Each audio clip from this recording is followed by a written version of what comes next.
Well, good evening, everybody. Welcome back to VP4TV.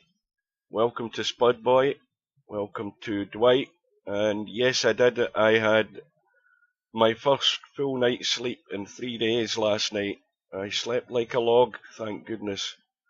Well, there's a fair little bit of detail we need to catch up with. First of all, just a reminder, we're live streaming to Kick, YouTube, Twitch, and also to my broadcast channel on Steam for anybody who wants to stumble across it.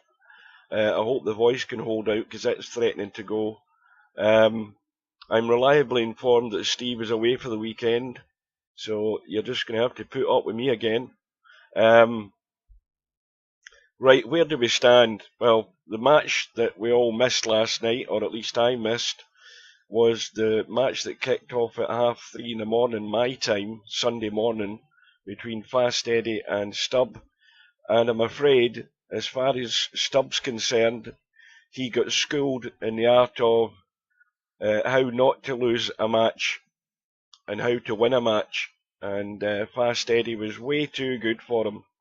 And poor old Stubb will just continue doing it his way and getting no success. His high run was 26 or 29.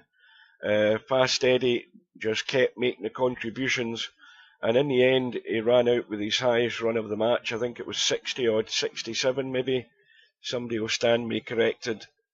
But he was way too good for Stubb, and the sooner he learns, the better for his progress. But I've been at him for more than 15 years. You've got to play the game. He played some stupid stuff I seen when I looked at it, and in the end he got his just desserts. We also had a result this afternoon. Thanks again to Slim for covering that match. I think Slim covered the match earlier on today as well.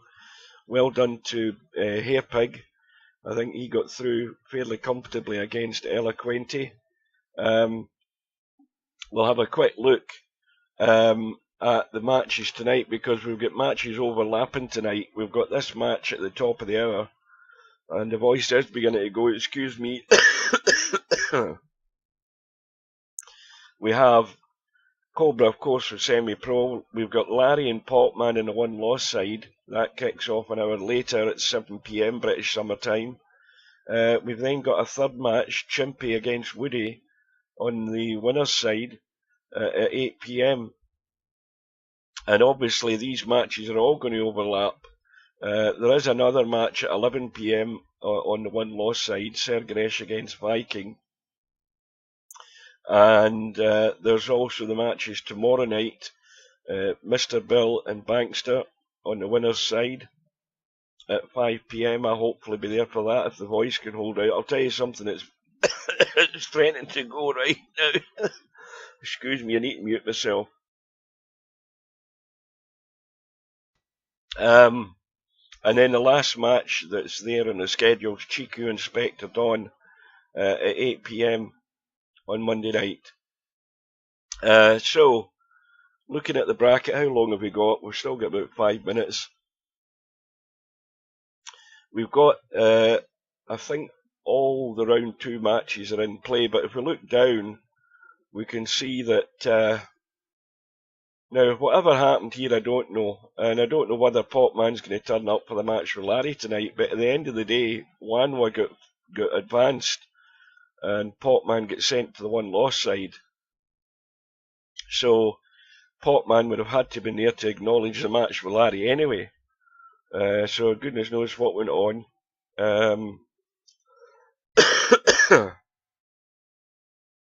And then you've got all the matches that are on the schedule. You've got the result with Fast Eddie and Stubb. Eddie through to round 3, plays the winner of the match between Spectre Dawn and Chiku, and Chimpy and Woody. The winner of that match will play Hairpig, so everything steps up. Let's go back to the event. I'm going to have a drink. I don't think the voice is going to hold. This is not a good sign.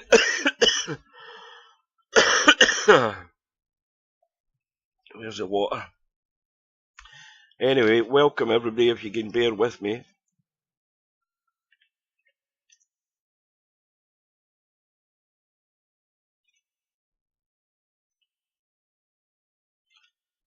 Right. No, Stubb was really poor, but as I said, you know, he's had enough advice over the years. Let's have a look at the stats and see how the high runs are going. I think you'll find that SemiPro will still be there. Of course, SemiPro, I think, had 104 and a 90 odd when he blitzed poor LS3 in that first match. And of course, remember, Cobra just fell over the line against Tommy by 200 points to 190, so Cobra's living on borrowed time already in this tournament. He knows he was fortunate to get over the line. Tommy just didn't quite get the job done, but that's what happens. You know, there's very small margins in the game.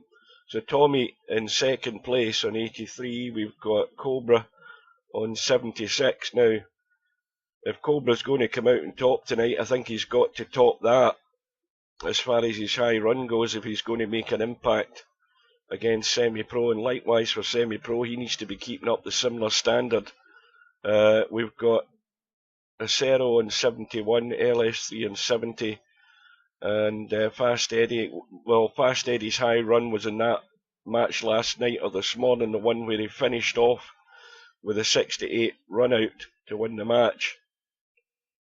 Spectre Don in his first match got a 59, and then MC Clarkey 57, 56 for Bill, and 55. And all of those guys around about that mark, they need to up their game as the tournament goes on, because that's the only way they're going to really win this in the end, is by making the big contributions that more or less sign and seal a match or take it away from the opponent. So we'll see how things go. And there's quite a few other guys, whether they be on the one-loss side or not, they're going to have to up their game as well. You know, Larry's on 37 as his high run. That's never going to get him deep into the tournament. So they all know what they've got to do. Excuse me again. Right. Anyway, I don't know if I've missed anybody in the chat, but welcome everyone. I just hope you can bear with me, because this, I've got a tickly throat now, and every time I talk it begins to threaten to go. I'll have another drink. This is where I wish Steve was here. There we go. Right, the room should be going up. I did see Cobra arrive. SemiPro I can see arrived as well. And we're just waiting on it appearing, and there we go. We'll get in. I'll have a quick mute again.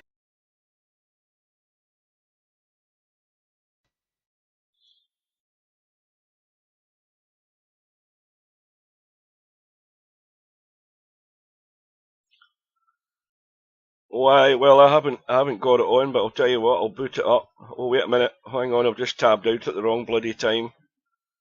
We'll see the lag.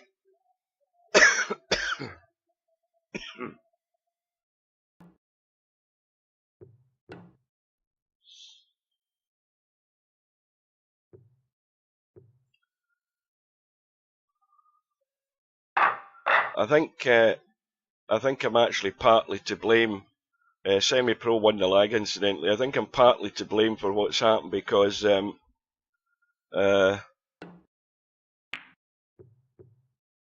oh, right. So he's at home, but he's busy.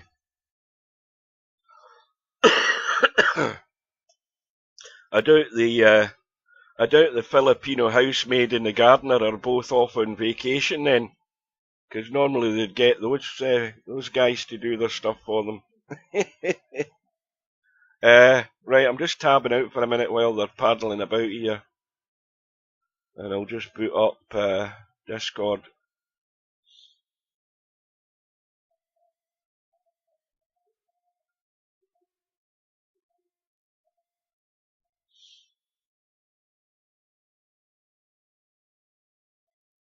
Back in a minute.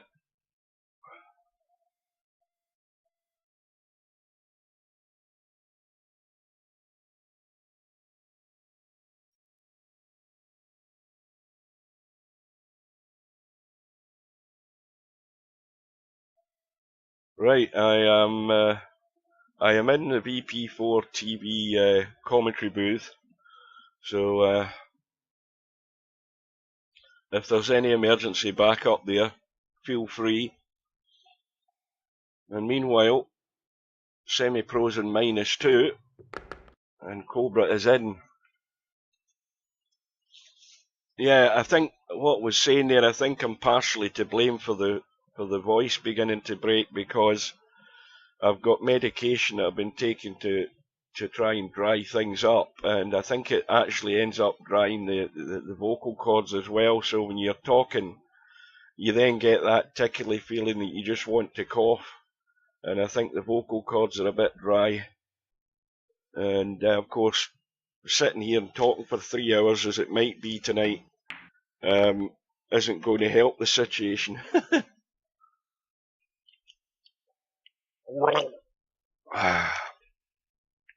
I'll have a quick gargle with the water, see if it will help.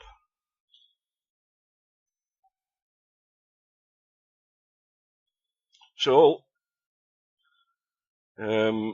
obvious cluster still to be dealt with. He's given it a nudge, but he's got issues, of course, to keep this run going. And let's have a look.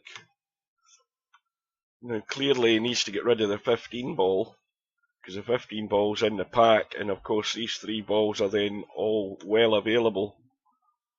He's got the 10 ball to work with for the break shot, but he's got this problem here. Now, he needed to get high on that 13. Now, what he can do off the 13 is put it into the left side of the pocket and stun into the 14 and 9 if he wants to try and just nudge them slightly better. He's going for the 8. But I would think he's got to use that 13 to deal with this, unless he wants to leave the combo. I mean, you know, it's not an impossible combo. He might do well and leave them alone, but we'll see how he sees it and what he thinks he's going to do. Well done to Fast Eddie. You gave Stub a schooling. Welcome to Chimpy. And a good finish by Eddie as well. That's how to win the match.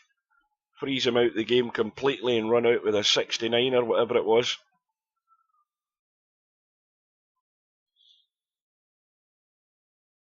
Oh, a Stub, you know, I was thinking there this afternoon, it's a bit like, if you can imagine a guy who has played VP4 offline for a long while, and suddenly discovers that VP4 Online's available, and he's been playing the AI players offline for a long time, and he thinks he's a good player, and he comes on to VP4 and he signs up for a big tournament, and he ends up bumping into Fast Eddie playing straight pool, and he thinks that, oh, straight pool's an easy game, all I have to do is keep potting balls.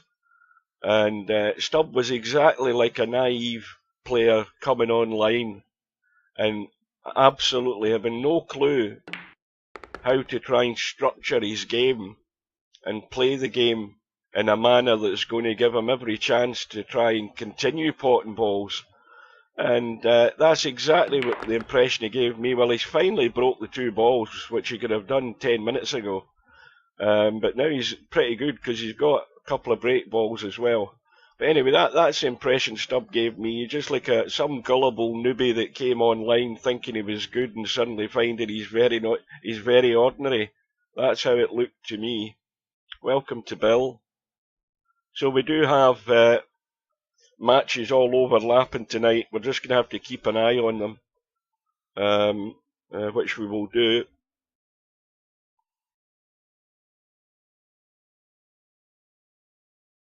But this is already at the critical and vital point, as there is in every rack in straight pool. And this is why it isn't easy, because you've got to get good.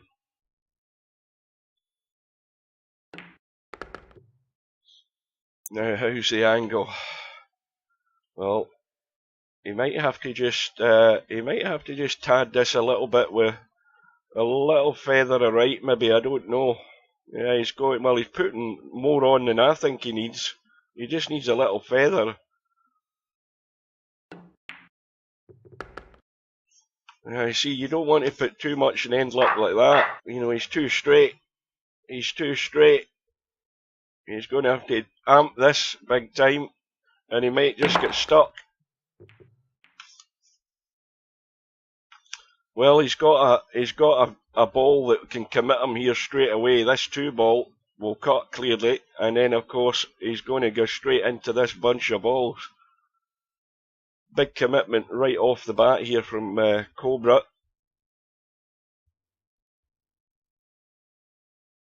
Quick mute while I cough again.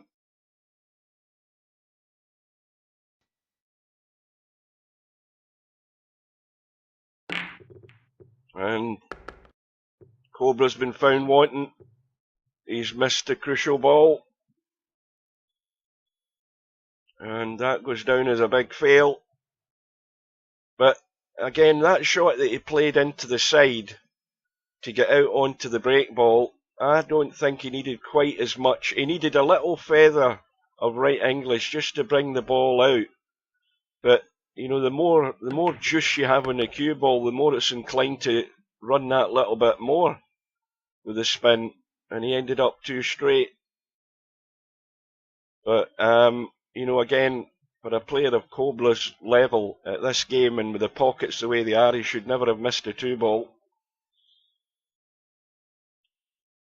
So now everybody asks the question, what's the punishment going to be? Well, I would imagine all of these balls are going to be on Cobra's scoreboard by the end of this rack. Not Cobra, SemiPro, and he's also got break balls to choose from here. So everything's looking good already.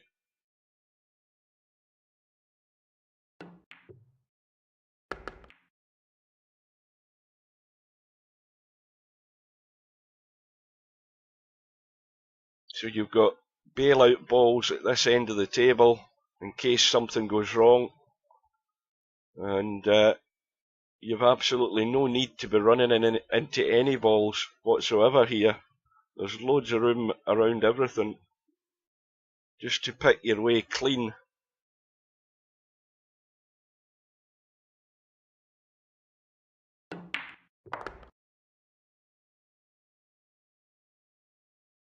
Well, I would have probably hit it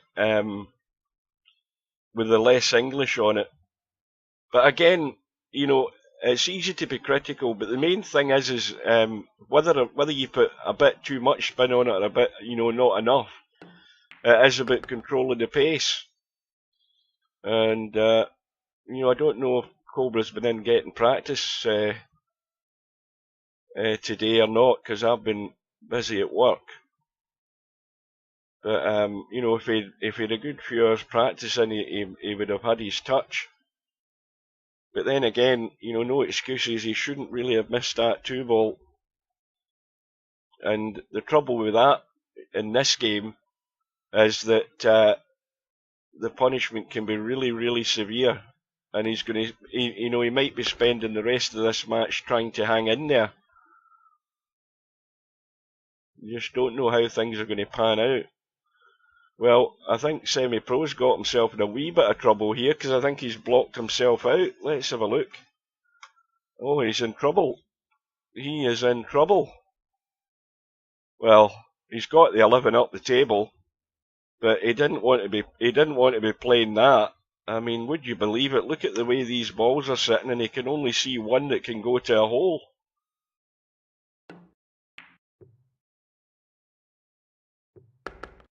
And that's how easy it is to get funny.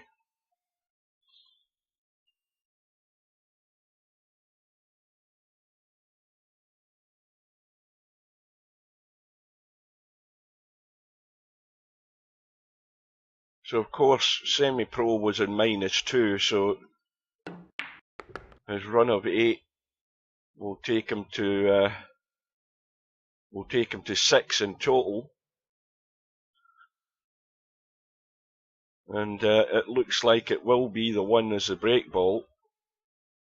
The question then is possibly, I mean, it could be any manner of balls that he's got down this end to get on that one, but he should be good on it. The only concern I always have with a player playing down this end of the table to get onto the final break ball is the distance that the cue ball is going to be away from that break ball.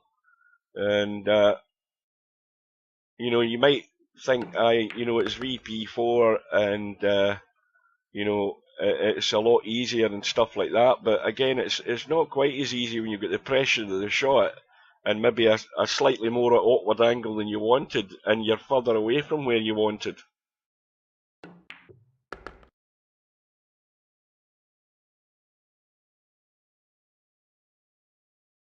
Welcome to Hair Pig, another victor this afternoon.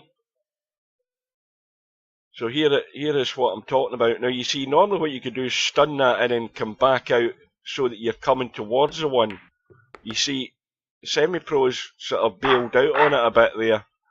You know, he could have stunned that and then come back the way up the table rather than just coming out to there. This isn't pretty. He's put the pressure on himself here straight away. This is not a gimme. I don't care what anybody thinks. You know, that's why he's missed it. And you see what I was talking about there. And I think SemiPro's missed a trick there because, you know, the ball, let's say the ball was there, the object ball, he had the cue ball sort of there. Now, what he should have done is stunned that in and the cue ball come that way and out.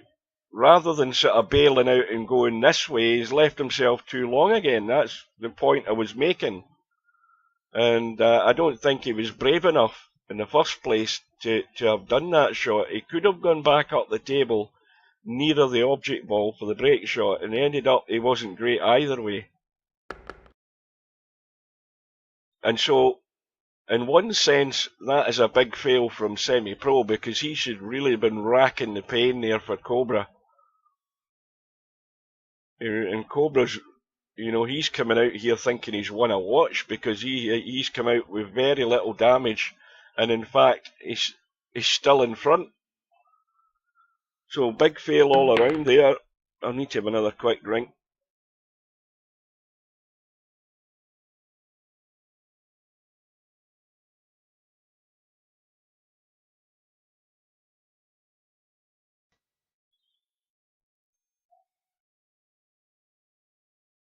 And once again, as it is in every rack, all the hard work starts immediately in finding your way through this mess that there is on the table. And the biggest issue is this left side of the table as we look, because it's highly unlikely you're going to be keeping dropping down this side to take balls. You've got to start clearing this pocket. And that 10 ball's the major one that needs to go very quickly. That's got to be high on the agenda to get rid of it, because you don't want to be leaving these three sitting. And looking at the pack, you've got the 7 ball would be the possible nominated break ball. But if you don't get good in anything here, you might end up nudging things that you don't want to, like that.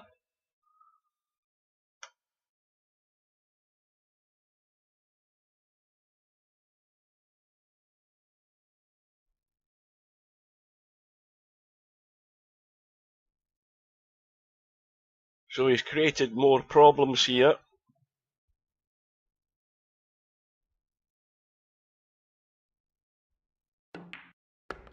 Welcome to Coldest Pillow.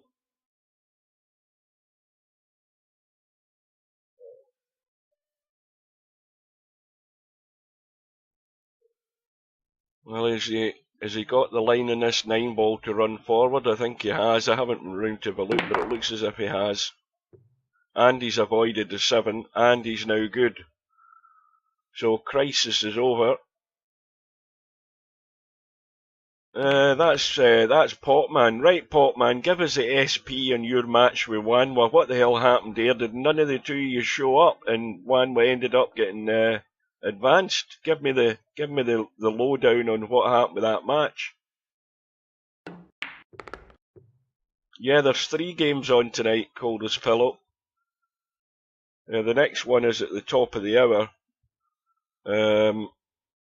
You've got Larry and Popman as the one that probably was not on the bracket or on the schedule earlier on. I'm not sure when that was arranged, but what I'm wondering is what happened to Popman's match with Wanwa earlier on. And basically, why did Wanwa get advanced and Popman didn't?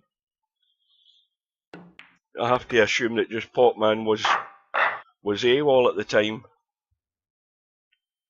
I've had COVID, Hugh. My eyes filled with pus. Oh, no, you don't need to give me the graphic detail like that. Oh, just think of how bad I feel. I've had the allergy for the last 4 or 5 days. Just started eating again last night. And sleeping. But that's a genuine excuse. I'll let you off with that one. No, that's what Popman's got. I've got various kinds of man flu, and I've had them over the years. Welcome to Bankster. Just saw him there in the chat.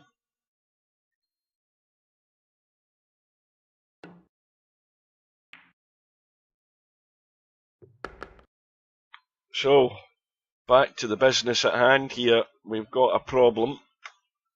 The problem's the 9 and the 8. They're not going anywhere. There's still time enough to deal with it. Now that ball there, the 4 ball,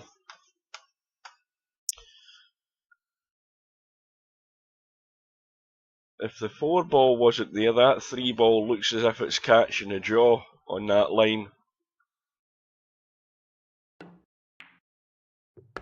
So there's a bit of bumping needing done. Well, I'm the opposite to you, Popman. I've had my PC on for I'm trying to keep it on as long as I can because there is a problem with my PC somewhere along the line, and I don't know what it is.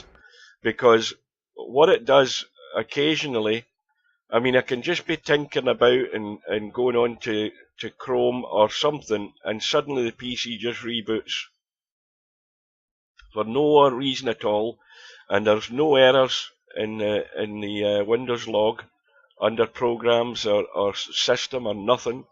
There's no error message. The PC just restarts, and it can happen at any time. It happened in Friday Night 9-Ball a couple of weeks ago, and I've just been keeping the PC on all the time, morning, noon and night. It hasn't happened for a day or two, but it's just another symptom that's telling me that I need to get a new one. This is the oldest PC I've ever had now. I've had it more than 6 years now. And it's already cost money to get bits of it fixed. So, Cobra on to 19. The lead is, whatever it is, 24 or 23 or something.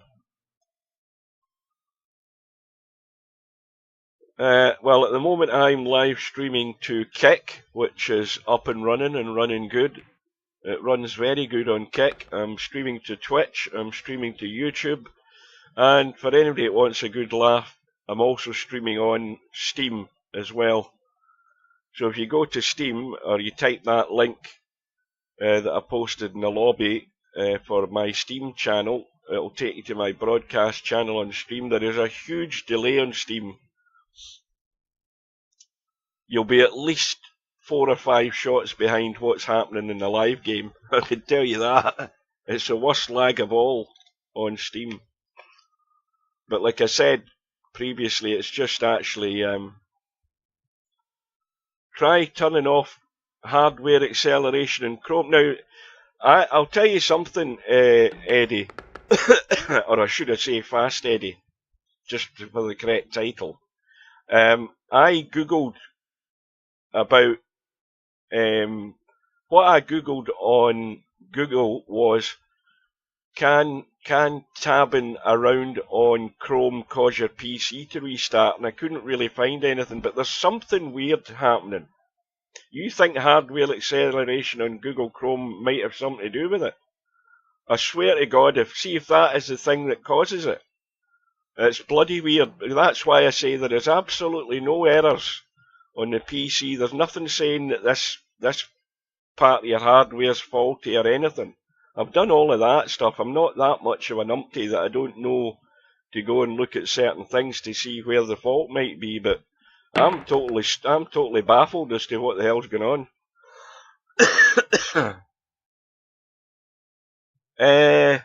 Now, well, that's not strictly. I could not confirm or deny that here, Pig. You know why? Because when it happened when Friday Night 9ball, I was live streaming. I had Google Chrome up in the background because I used the YouTube what do you call it, sound library to play the music before I start the live stream, and I always leave it up in the background.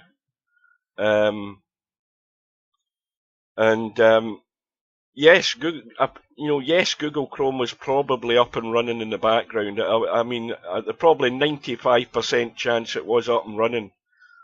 But and I think was I not tinkering about with Google Chrome before? Because I had problems with I think I had problems with YouTube videos being out of sync at one time. And I think I saw something on YouTube about putting hardware acceleration on Chrome, maybe because of videos being out of sync, lip sync on YouTube at one time in the past.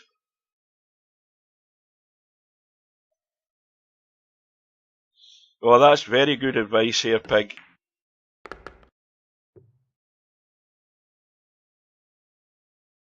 Well, I would try it now if I knew where I was going to turn it off. It's obviously in settings, but I could be there 20 minutes trying to find the damn thing. Excuse me. Well, he's got to dig into this. He's got to dig into this big time. And of course, the old Willie Thorne advice, flat backpack, got to catch a corner ball here. And he's completely missed it. He didn't get into it enough. You've got to dig into it, maybe with a bit of bottom and right, to try and spin it into it. Well, I suppose that's the best outcome, to be honest with you, because, he's not leaving a feast on here for SemiPro.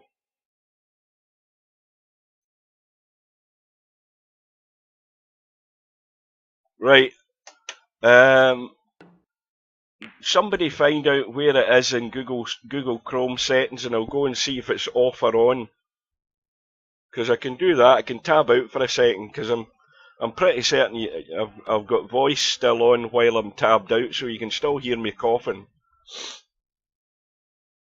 Now we're going to get a bit of jiggery pokery going on here until somebody makes a mistake and bumps something out or sets up a combo. I'll have a quick drink as well while I'm at it. And SemiPro will never listen to advice. He should get his arse out the stream, first of all, because as soon as he lets... he's making the first gullible mistake that he does all the time, is let himself get distracted right in the middle of a match, right at the start of it. And he's just been a fool doing it. He's not focused when he's doing stuff like that. That's the thing I've told him before. If you get nothing like this going on in the background, listening to me ranting and raving, then your mind's on the job in hand. Your mind's not in the job in hand just because the other guy's at the table, and you're pissing about looking for how to waste time and coming in here listening. It's just not. It's not good advice. Get yourself out and stay out. Right, I'm going to tab out for a second here. Hang on. What did you say? Settings and system. Right, back in a second. Settings and system. Knowing my luck, the bloody thing will reboot. Right, you go to the three dots, and then you go to I can't even, oh there it is, there's settings, right, and system. Continue running background apps when Google Chrome is closed. Use hardware acceleration when available. Right, that's on, so I've got it off. Ah, now I've got to relaunch it. Oh shit.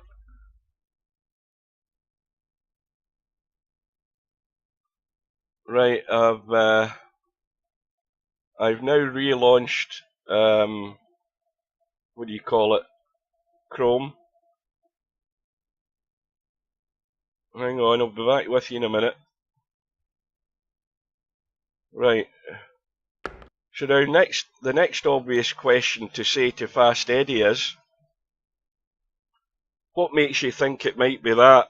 You've got to give me a clear and concise and an answer that can convince me it's a good idea. I'm not letting you off the hook by telling me just go and switch it off. I need a proper explanation, something that I'll be gullible enough to listen to and accept that it's maybe a good idea. Pure instinct, can't teach it. Bullshit. There's an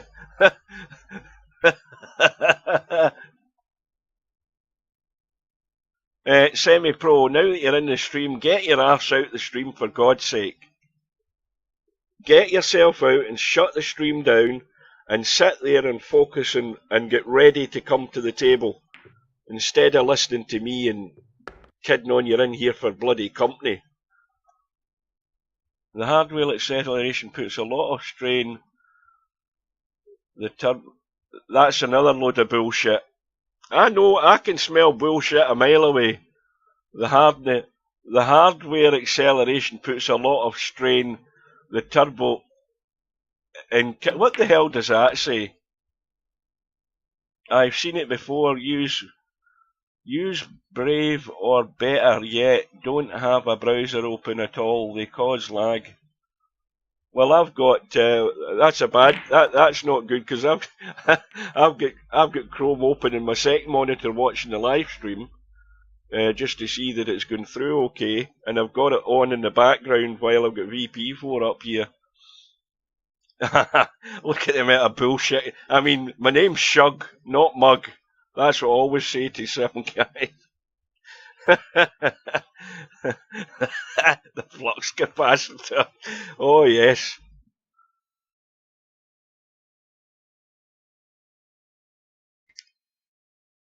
Anyway, you think it's not a good idea. In fact, I'll tell you what. Let me just tab out. I'll shut that down for a start, and then I'll just have it running in the background on my second monitor and put up with it and live with it and see what happens. Right, well, we've got Cobra on 50. We'll watch the cue ball.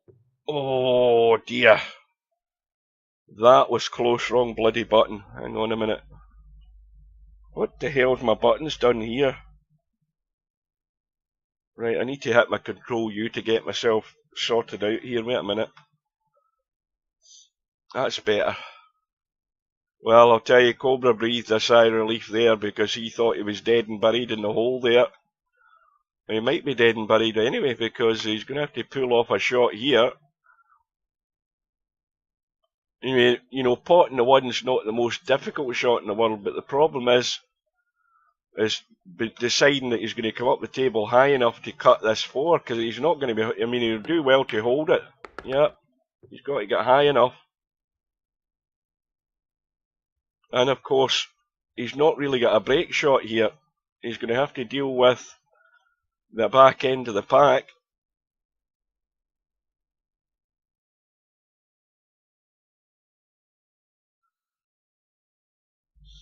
Well, Bedhead, your middle initial must be G for gullible as well then.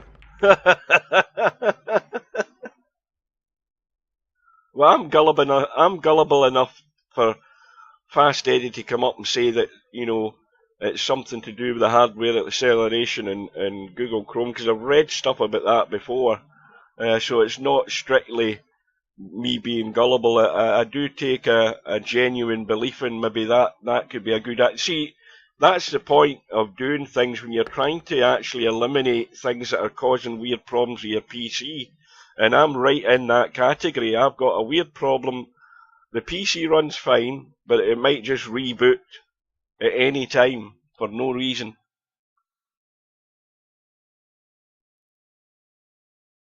Well, you hit the nail on the head there, Herr Pig. He's got a break ball, but he's now got a problem in the fact that he's running out of balls as well.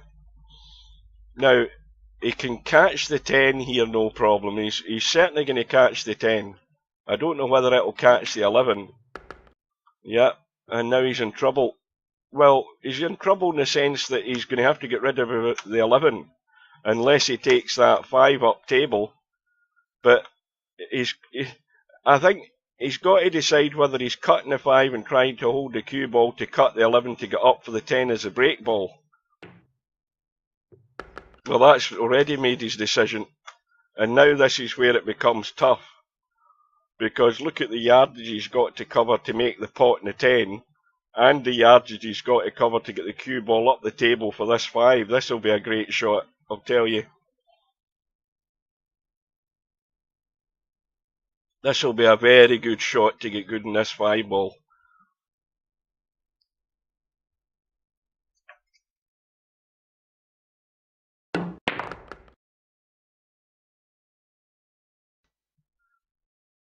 He's overcooked it a bit. I mean, it was a pretty good effort, but again, he's got himself right on the rack here under pressure. Contribution's only 13. He's got a 46-point lead.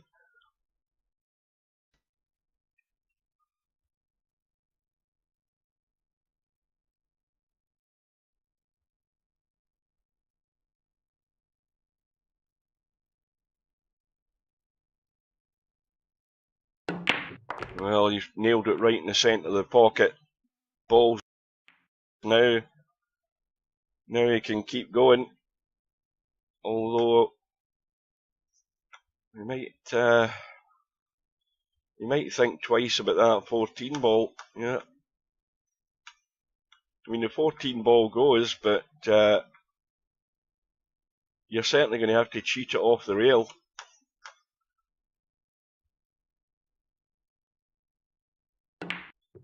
Oh dear, what a mistake that was from Cobra. You see what happens when you just dig that, you jack the cue up. Now, he jacked the cue up quick. The question there is was he central on the cue ball? Because he jacked it up and played the shot. That is a huge mistake there from Cobra. I think he might have been off alignment there when he played that shot. And it's so easy to be careless and do stuff like that.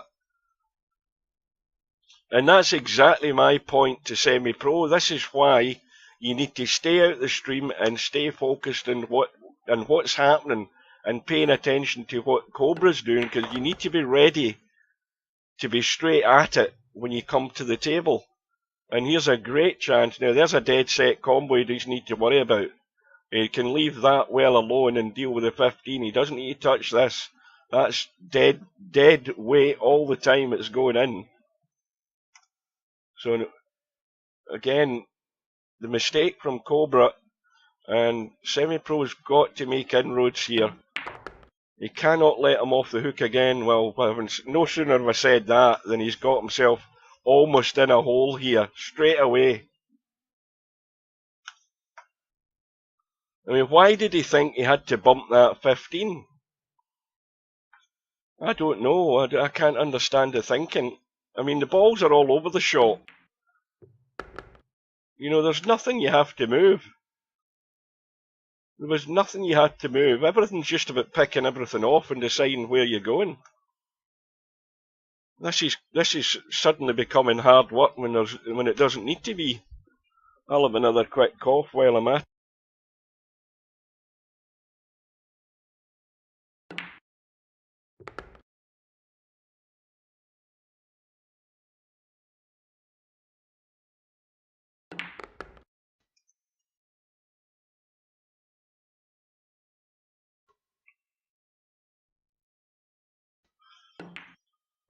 I mean, I suppose the major emphasis in everything that you do in sport is about focus and concentration. That's what it's all about. I mean, you can have all the ability in the world and you can know what you're doing all the time, but it's all about just focus. And this might only be a this might only be a computer game, but it doesn't matter. You've got to stay completely focused on what you're here to do. And as soon as you take your eye off that ball like Cobra did, you end up looking like an umpty. Nobody's expecting him to make a mistake like that, play a shot far too quick, not get himself lined up properly, probably not got the Q-tip central, and he makes something, you know, that every new player to VP4 would do. Just not get himself set, take it for granted, and then, you know, what's the score going to be here at the end of SemiPro's visit?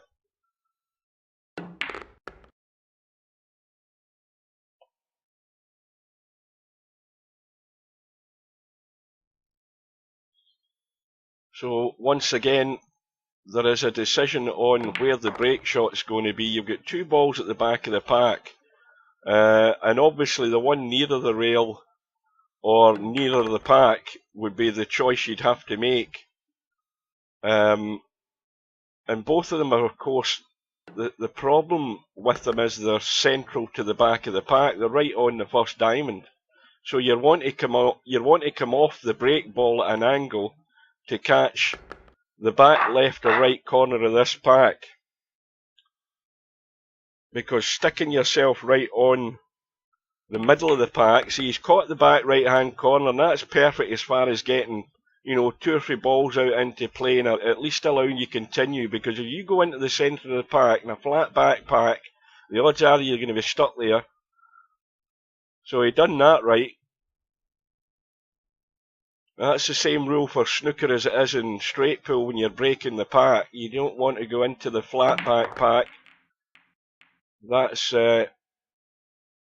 Willie Thorne's famous line, God rest his soul.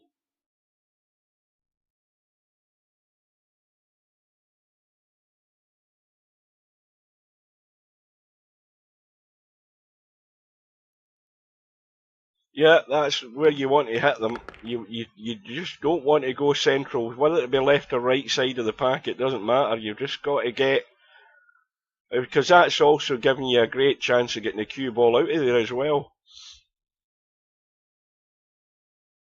So at the moment, everything's good to go, and anything that befalls him here is going to be self-inflicted.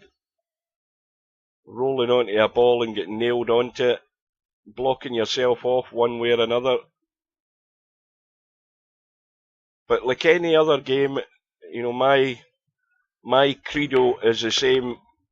Don't make a move until you know where you're going. With every shot, that's the thing with straight pool. You've got to know where you're going before you make that move. And I don't play straight pool.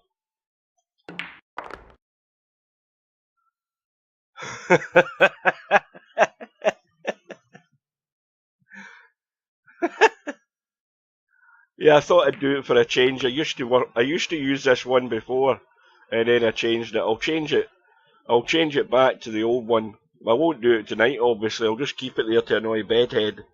But now that I know that it annoys him, I'll keep it there. I'll change it back for the next stream.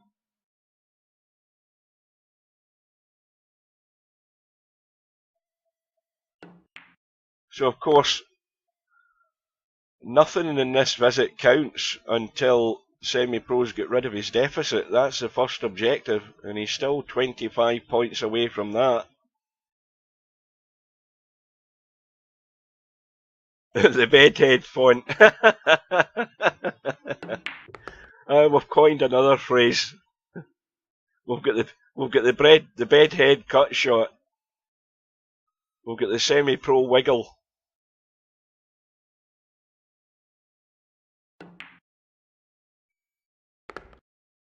Well, it's the 1 ball.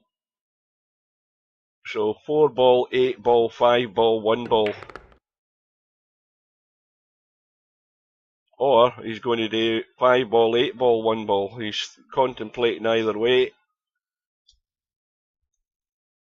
Whatever's going to be the most comfortable and get you the best close position on that 1 ball for the break shot.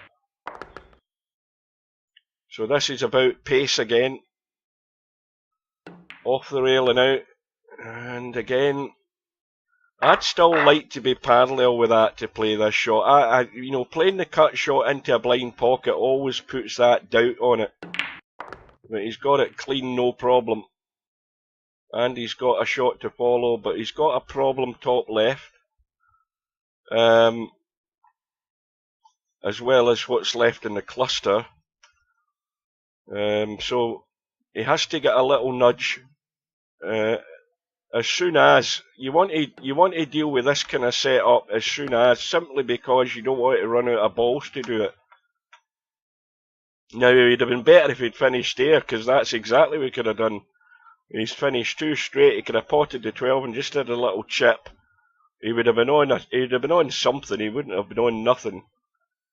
So now you see that's an opportunity missed there.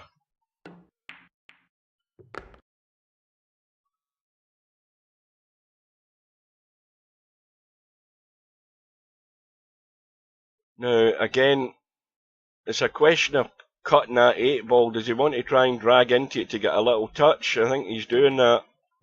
Yep, that's what he's doing. But look what's happened. You see, he might be dead in the water here. He's going to have to dig out a nasty cut-up table or kick the 6 in. I mean, he's got far better odds of kicking the 6 in than he has taken something like that up the table, in my opinion. Yep. What's he doing? Well, he's going to play the cut. I think I'd have been far. No, let's have a look. He might be actually catching a knuckle to get the line in that now that I look at it. Yeah, I think the pocket point's in the way. Well, it's a good pot, and he's got the 4, so a good recovery. I think the point was in the way there. I think you're right.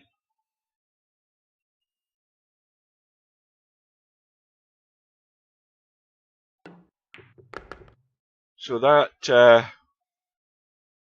actually all stemmed from when he played down onto the 12 and left himself 2 straight there. He was trying to deal with that problem immediately, but he just didn't get that angle in the 12, and then it all of a sudden went pear-shaped very rapidly there, but fair play, he got the recovery. Now he's got the little nudge, and I don't think he can see the 12, because he would have liked to get rid of that 12 there. He would have liked to just finish in the gap. So this is now still an issue. Get rid of the 4, and that at least opens both pockets up. Whether he finishes this side to deal with one of them, he'll be good.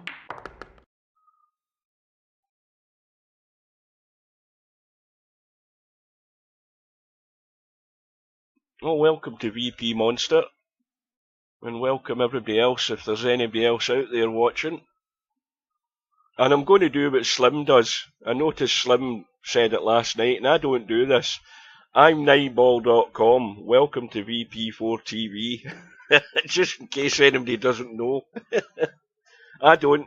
That's very much the American sports thing, where they introduce themselves. Their names already appeared on the screen, and then they tell you who they are, just in case you're dumb.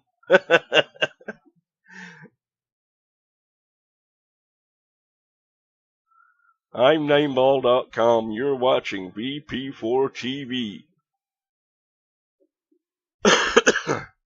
No, I'll not get into the habit of that. So, 36 is a run.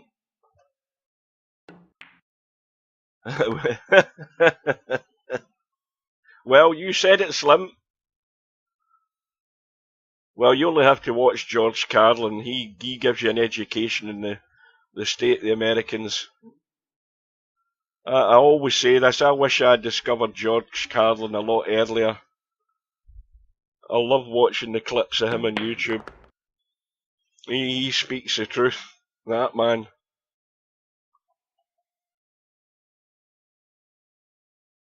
No, well, that's exactly the point. If you think that's the case, go and watch that sketch with George Carlin, Hairpig. He'll tell you about American education. Oh, that's a brilliant routine that he does.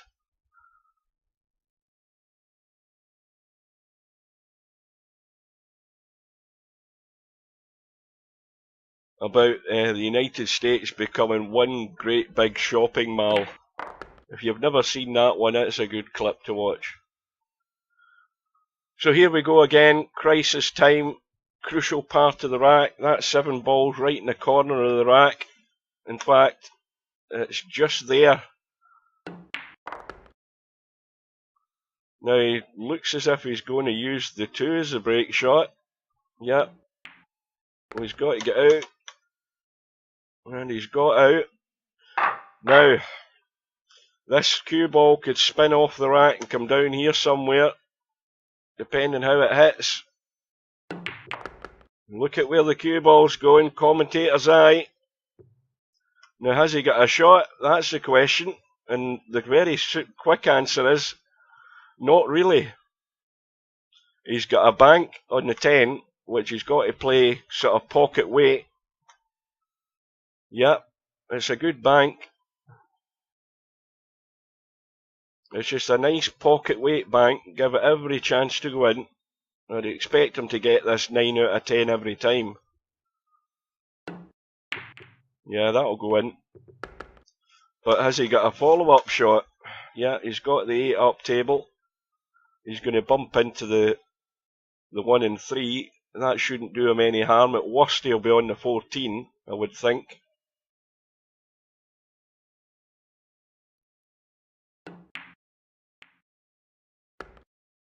Well, now he's almost good to go again. He's still got another little problem on that left side. But he's got enough balls there to be dealing with it, especially with the 12 being there. I mean, if he finished down here somewhere, he could cut the 12 up the table if it came to it. But, you know, you don't want to start dealing with other situations when this is still here. You've got to work out a way where you can fairly rapidly get over there. Now, that stun has maybe stunned too far. He would have liked to have been sort of there. And he could have dealt with it. He's got too much angle in this 11.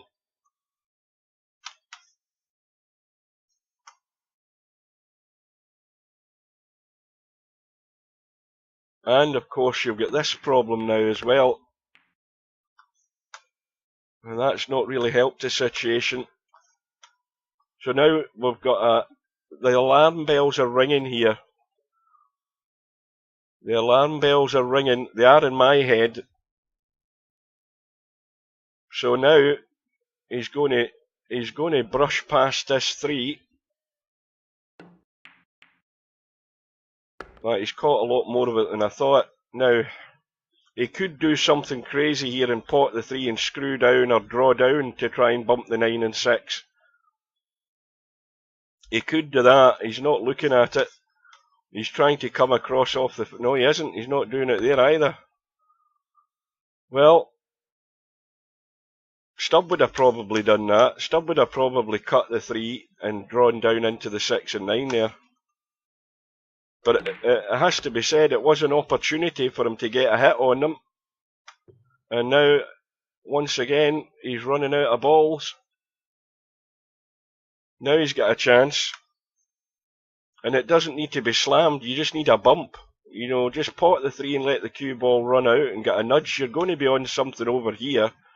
You know, it'd be an almighty fail if you couldn't go on a ball. You've just got to brush the 3 in and bump the 6 and 9. Unless you're content to leave that as a combo. Well, he's went the other way. And he can still see the 13. Now it's looking okay as far as clearing the rest of the balls go, but what's the break shot? Still got options. I mean, it could be the 6. If he suddenly ended up funny, he could end up in the 3 ball. So every option's up for grabs here. But while all that's been happening, SemiPro's on 51, and he's now got a 4-point lead. And don't forget, this all came about from that horrible miss by Cobra on that 7-ball. Probably one of the worst misses from a player of his calibre that we'll see in this tournament. And we're about, I can't remember what the next match is in the schedule, but it's due to start in about 7 minutes' time. A quick look. Just to annoy people. It's Larry and Potman on that one loss side. We'll tab in an update in the score while it's going on. Is there another match starting at the same time? Let me quite look. No, the next one's not until 8 PM. That is Chimpy and Woody. Excuse me. So we've all pretty much decided a little while ago it was going to be the 6-ball. And I don't know that this is the best angle on the 3 to get good in the 6. Well, he can miss the side pocket, but the problem is he's running away from the 6.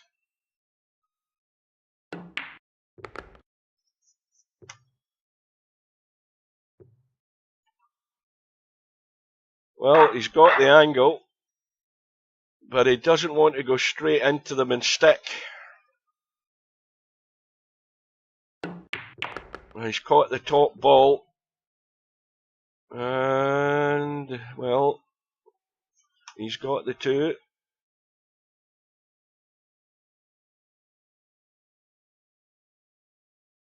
He's got the 4-ball, which would be the one that if he was down, because he's got this 12-ball middle of the table. If he was down here, he could get good on that 4 to get a bump.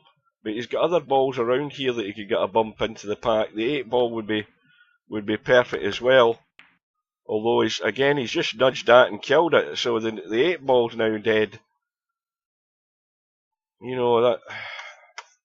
See, this is what I'm looking for is options that are available for you, and he's just killed one of them, which would have been pretty good, that 8-ball.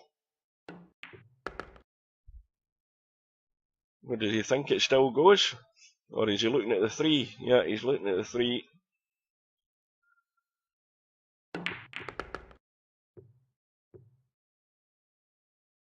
Well, it's not bad. I mean, you can obviously get rid of the 5-ball into the side if you were down here for whatever reason, but the 4 and 5 aren't a combo.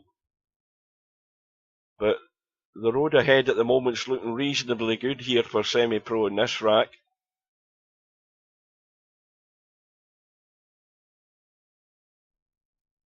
Well, this will be ample punishment for Cobra, and it was vital if you're SemiPro to do something like this, to ram home the message that the punishment can be severe if you miss balls like that.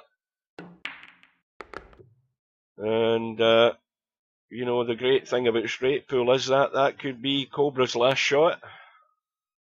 And that's the one thing, is he'll remember it that way, if that's what happens here. Watch the cue ball. Well, there's one, I say there's one issue. He could play the 8-ball right now and get rid of the 1. He's fine. He's fine. As long as in fact, the angle he's got in the 8, he just wants to run on top of the 1. Oh, I don't know that, I think he's let it run a wee bit too far. He's got the 11. Now, 1 ball's in the pack, so that's no good. That's no good. 9-ball is the one that you can work with. Or, if it was a cut, the 10. So, the commitment looks to be on the 9-ball at the moment. And you've still got this isolated ball here right in the middle of the table. Well, I said the 9-ball. That's already paid to that idea. So it looks as if it could be the 10. I can't believe it's going to be the 15 where that's sat. That wouldn't be an ideal break ball as far as I'm concerned. But what do I know?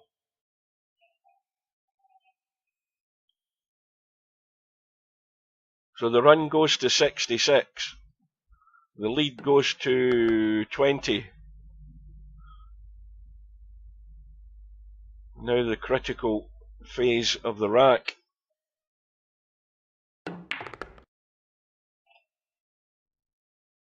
Now I think he's angled the other way here. Just no, he can get away with that. He can get away with that. So once again, watch the cue ball, because again, this could come this direction, and sooner or later you're going to run out of running. Well, that almost wanted to try and get into the side there, and a bonus ball on the break. But that's the risk you take when you're breaking from the side rail like that into the side of the pack. On that line of balls on the pack, you're always going to head up table, one way or another. Well, he's got to get this cue ball under control ASAP. And the other thing is, he's got to be very aware that immediately he's running out of balls to do some damage here. Now,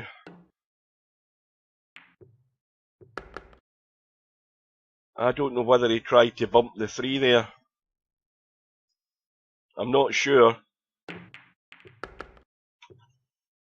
Watch the cue ball. That's going. It's gone. That's what happens. It's weird, isn't it? The run ends in 72. And SemiPro, I can't count. Somebody else can count for me. Is that 25-point lead? 83 points to 58. It's so easy to find a pocket on these tables, or this setting. So now Cobra has the opportunity to make amends for his earlier mistake.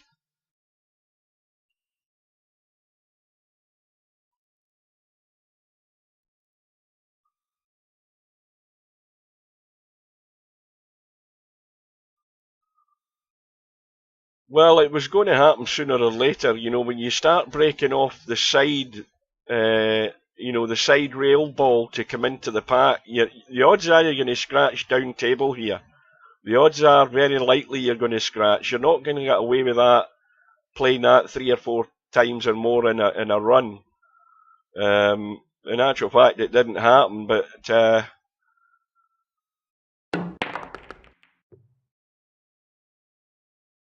well, Cobra's he's got an immediate problem, and the same thing, he's running out of balls here straight away where he can get into this pack. Now, does the 8 ball go into the side? Yes, it does, and now he can get on this 8 ball. He's got the angle, he can just drop through for this 8 ball. He needs to get himself off the rail here, but if he can get there, he can get right into this pack.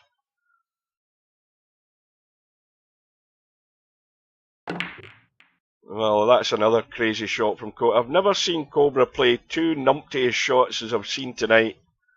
I mean, why wasn't he just drop? I mean, the angle he had in the 7 ball into the side, he was going that direction with the cue ball.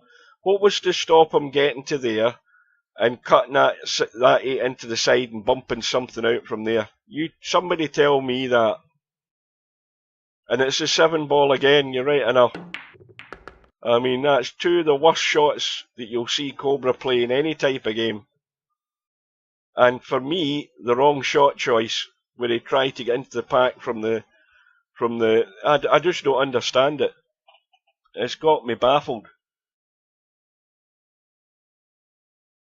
But what do I keep saying, Paul? I don't know whether you were here earlier in the stream. I say it pretty much every time. You know, don't commit until you know where you're going. Well, Cobra clearly had an idea that he was going his way, when the most obvious way was there. You had the angle there off the shot, the cue ball was heading in the right direction, get yourself there, cut that 7 into the side, be a bit firm, and run through. You're bound to open stuff out, and he saw it completely different.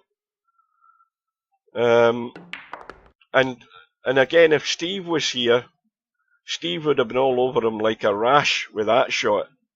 He would have been all over him like a rash. He would have ripped him to shreds.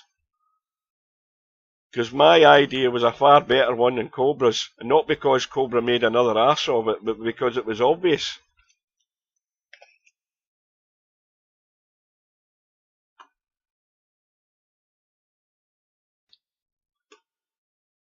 Well, I think Cobra will do himself a favour. And regardless of the outcome of this match, he won't want to listen to what I've been saying about him with those 2 shots, because they were just bloody awful from a player of his standard. And that's let SemiPro right off the hook, and he can drive the nail home now. The punishment cost Cobra 70 odd points there, didn't it? How many more is that other one going to cost him? The second one, it could be fatal.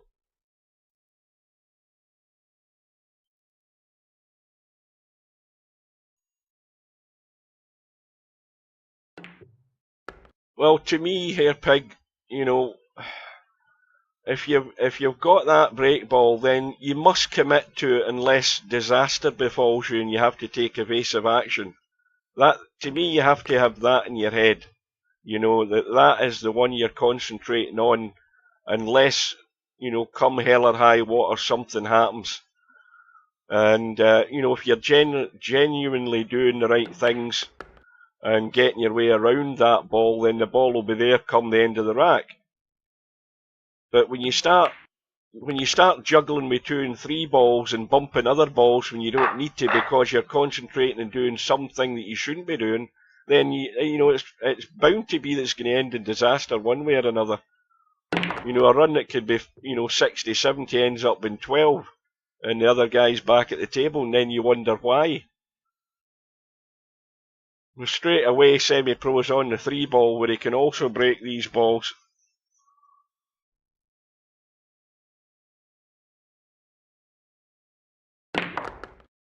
See, now the way the table is, this is where you then start picking your way through them, because they're all out, they've all got a pocket, apart from like the 4 and the 8, but that's easily dealt with. You know, you can easily get onto that 8 ball and get that out of the way. So it's about keeping everything clean now and avoiding bumping stuff and, you know, nudging a ball to hold on to another ball and then nudging a ball onto one and locking 2 up. You know, you stay away from all of that business.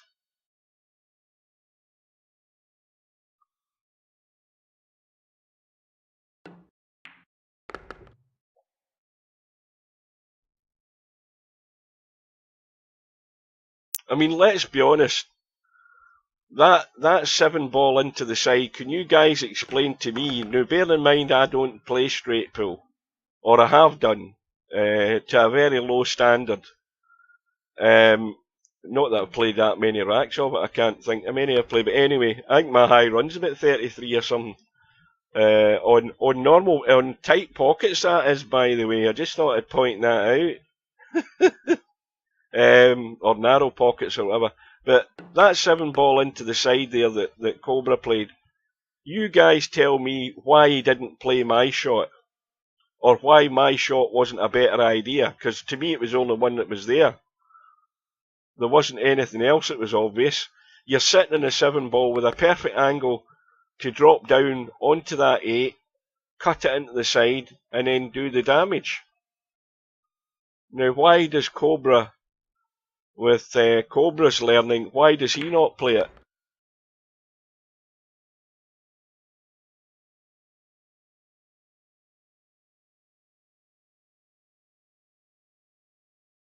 Well, but what was he trying to do with the cue ball when he drew off the 7, missed the actual pot into the side? You know, he's trying to draw the cue ball into the pack off the 7. Ah, well, you see, That explanation, Bedhead, that's where he hasn't looked and studied. To me, he didn't look around the pack there and study the 8-ball. He didn't look at it.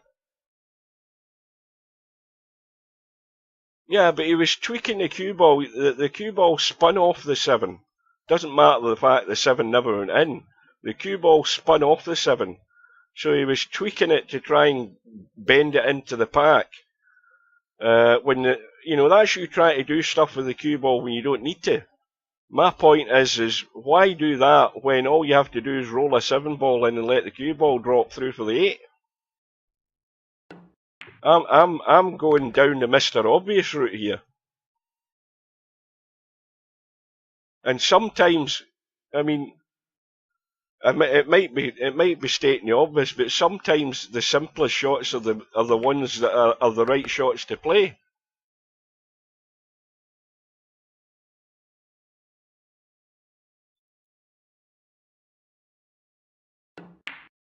Well, Cobra obviously agrees with you here, Pig. He obviously thought that was good enough. But then again, why did it? Now, you still haven't told me then, why has he missed the 7? You can't miss a 7-ball like that. He's missed 2 7-balls that in a month of Sundays he should never be missing the actual pot. It's the fact that he's missed the pot that's the worst thing of all of them.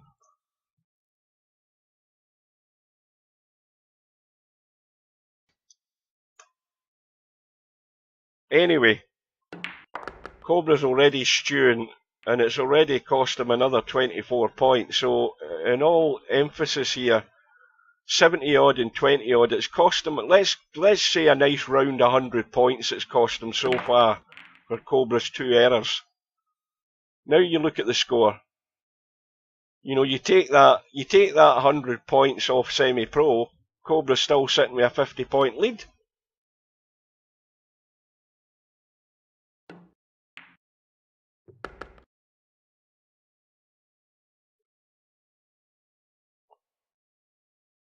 Well, here's another point to be made. Did anybody think that Cobra studied the pack there and went round to have a look at that 8-ball to see if that was an option? I don't think he even gave it a sniff.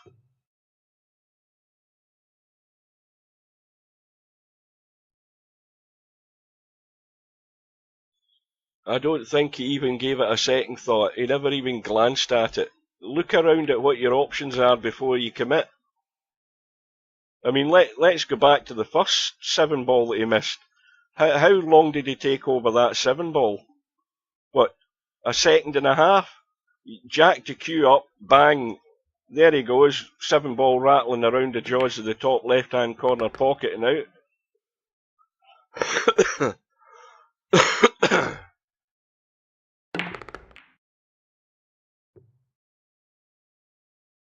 Well, there's no way that... I mentioned right at the start, Cobra was lucky to get through that first match against Tommy, and he knows he was lucky. Tommy did everything and just fell at the final hurdle and left Cobra with just a few balls to clinch the match. Cobra was sitting on a spike at that point in the match, and he knows he's lucky to be in round 2. Now, the 2 glaring errors he's made tonight, if he gets out of this tonight and wins this match, I'll tell you, he must be blessed. He must be blessed if he can get out of this hole.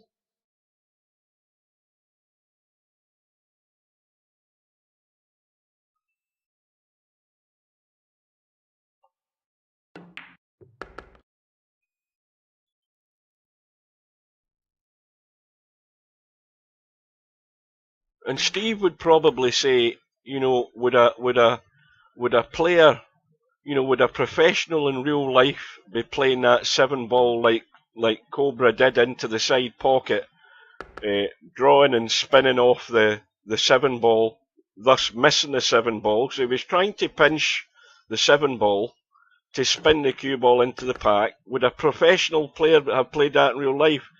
I'm willing to say never. Never would a pro have himself in that position where he's going to do that shot. Well, that's true. I'll agree with you there, here, Pig. You can get away with a lot more on a simulation game than you can in real life. I'll give you that one.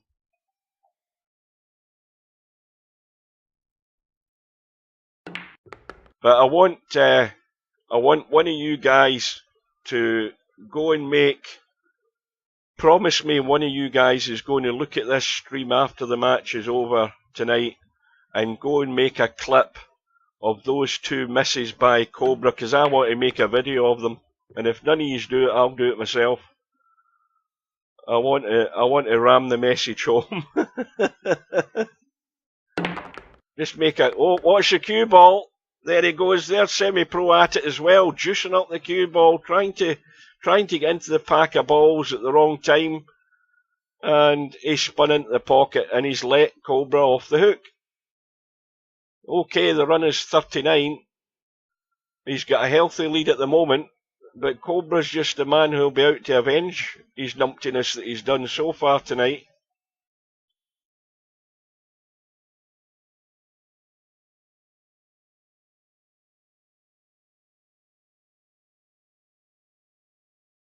So, well, what's he trying here? I mean, he could pot the 5, obviously. He could try and angle the 5 with ball in hand in the kitchen and cut it and try and get the side of the pack, hit that 8 ball. That might be his only option at the moment, to be honest with you. Because, the 11 ball and the 6 ball are not sitting great. I think that's the 4 ball that's up there on the right side. Yeah, he's caught the 8 ball. He's at least bumped to 7 into play, so at least he's got a ball to continue.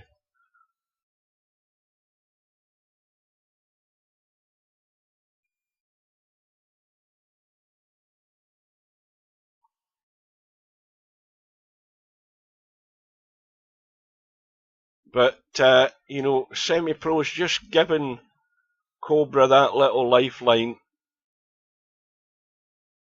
And now you'd expect Cobra to be full focus now.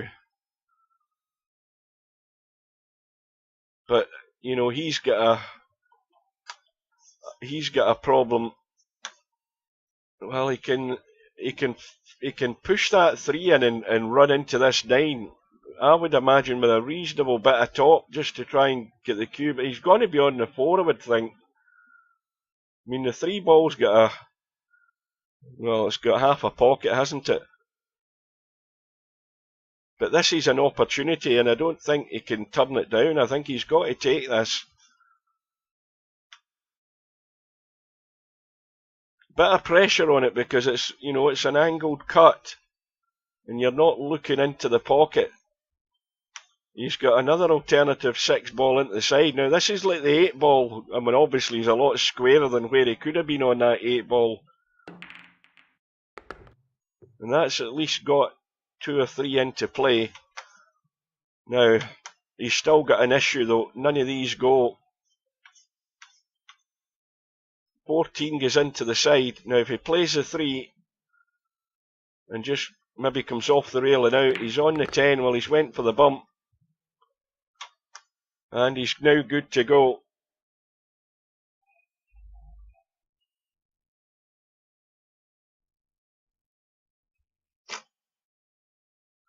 But it's a long way back at the moment for Cobra. He just needs to keep focusing on the shots, not paying any attention to the scoreboard.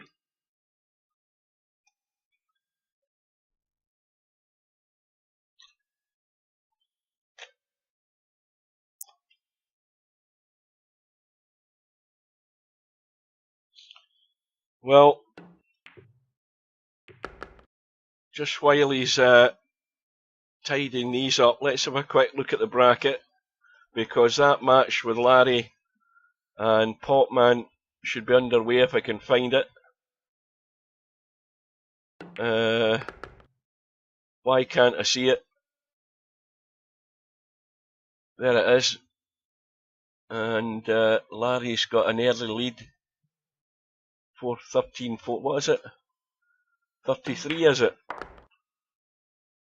That might be Larry's first visit. Let's just do a quick refresh thing on that.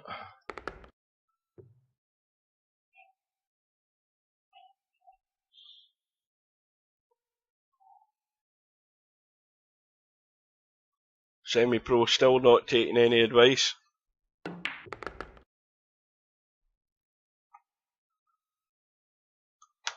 Well, he's got a nice enough angle on the 13 just to stun across. You see, he's not stunning across. He's running away from the pack.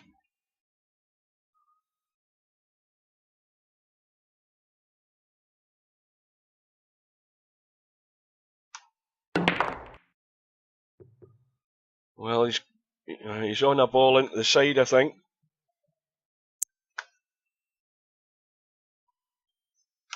But he's immediately stuck for other alternatives here. He is immediately in trouble. Right, he pots the 13, and then where does he go after the 10? He's a bit too straight in the 13 as well to do any immediate damage.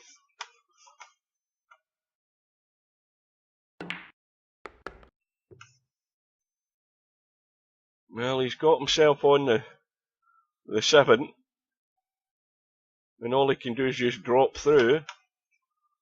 He's still not going to be great in his next ball.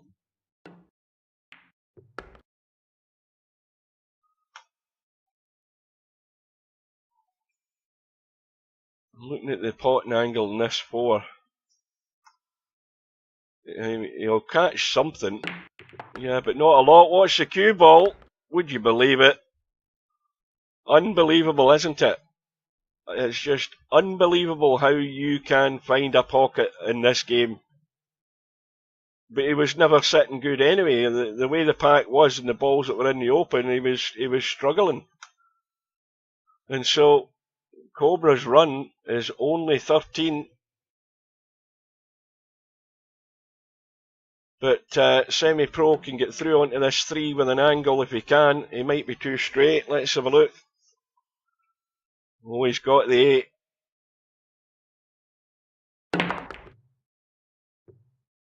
That 9 ball's going to go in. He would have probably preferred that stayed out just to give him at least another option. And again, he's a bit straight in the 3. Needs to get further around. You'd have liked to have been sort of there.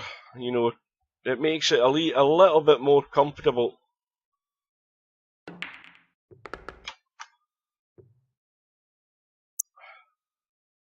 Well, there's nothing doing in what's left there. Needs a nudge. Oh, now. Nothing goes there. That 6 ball and 15 ball are nowhere near set. And he's still in trouble.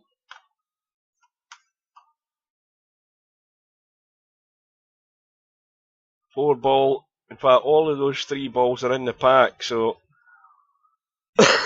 this visit looks as if it's going to be short and sweet, the way it's sitting at the moment.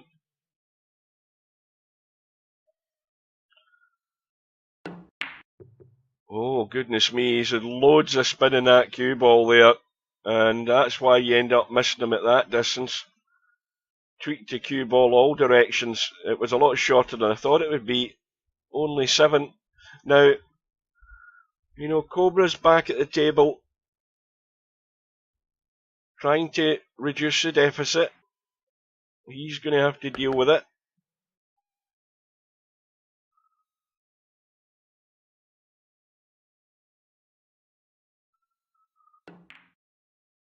And now he's got a break ball. And now he has to contribute here. He has to get a score together here. Because you feel, you know, another sort of weak visit, you know, 15, 20 points isn't going to really make any inroads in this match. He's got to put a score together here. Well, at least he's not a big distance away from the break ball. Again, it's got a bit more cut angle than I would like.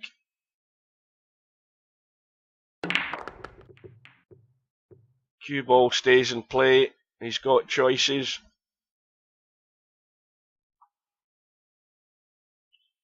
And he's got, once he gets rid of the 7, he's got a good couple of balls this side where he can just, you know, if he pots the 4 and gets on the 14, he can break something. So you've got to look and plan ahead at how you get and deal with these situations here. And that might be the general idea he's got here. He could be, I don't know that he'd be doing it now, but he could be doing it in the 4 ball. But the 7 ball, of course, is still blocking that pocket, so he has to get rid of that.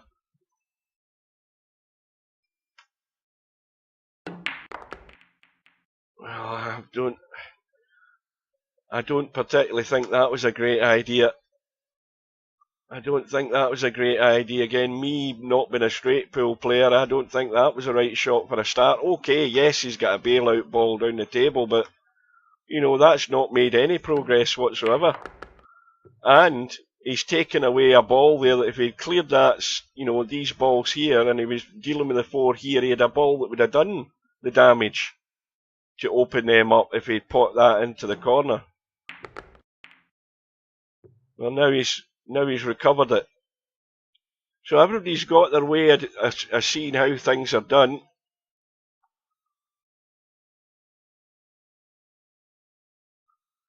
But the hard work really starts now in getting, probably leaving that 2 ball where it is and making sure that's going to be the break shot.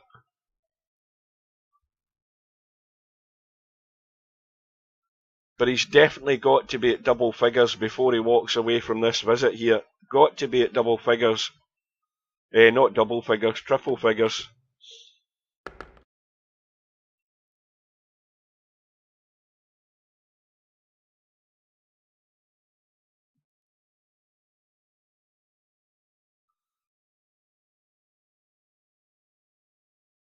Now, why is he taking the 10 and dropping across? You should have a look at the 10. Well, is it the 10 ball or is it the 12 ball? I'm not. I think it's the 10. Well, if you think it's like a, well, I know it's a lot warmer down there, but or at least it has been. We actually had heavy rain earlier on this afternoon, and a rumble or 2 of thunder, which sort of cleared the air a little bit. We'll be a lot fresher. The weather's to cool down over the next day or 2. But where I'm sitting right now, let's have a look at my little thermometer. And don't forget, my PC's been running for like a week and a half now. I'm at 86 degrees right in front of this monitor at the moment. I'm sitting here in my pants. Now, I just want you to get that image in your heads. I've got nothing on but my pants, and the sweat's still running down the crack of my arse.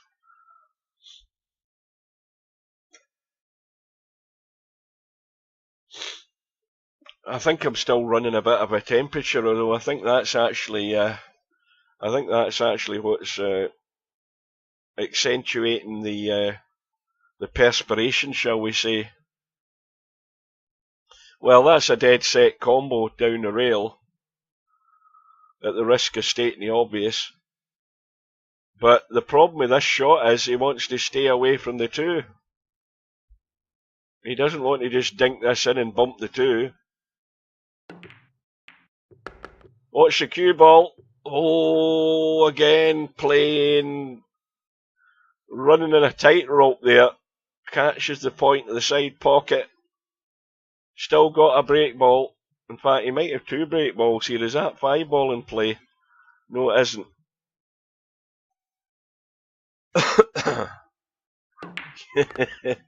Well, that's the best. I mean, you've got to stream in comfort.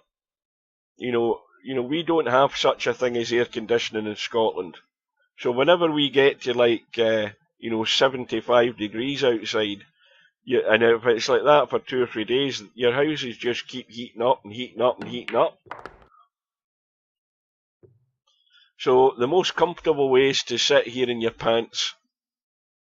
That way clothes aren't sticking to you and everything, you know, you've got no sweaty armpits and t-shirts sticking to you. Now this might be a bit straight, is it? No, he's got an angle.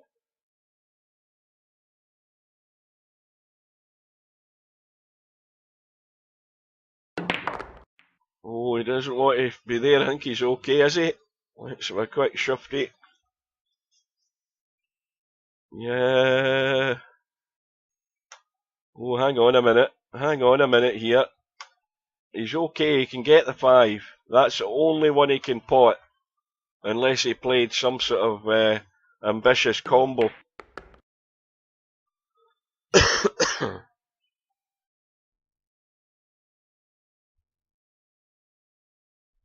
Well, it should be good to go for a couple of balls. Let's have a quick tab. Well, I think Larry's making a point. He's 60 now. Let's have a quick jump in there and have a quick look and jinx Larry.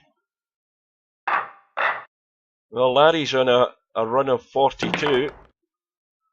And no sooner have I said, let's go in and jinx Larry, I rest my case. Proof, if ever you need it, of my abilities. They are uncanny.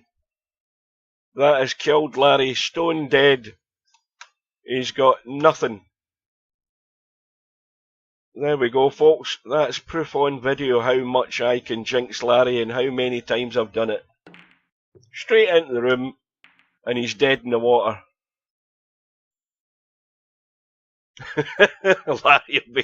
Larry will be cursing. He will be cursing me big time, I'll tell you that. That's video evidence of my uncanny ability to go in a room and jinx people.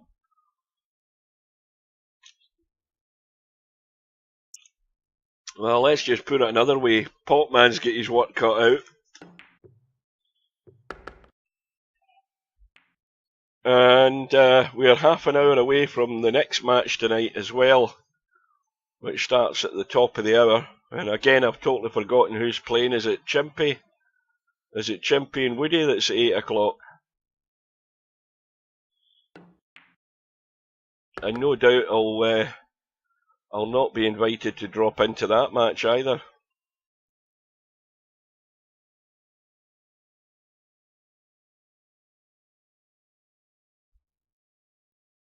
Oh, I used to, when I played snooker, I used to have my little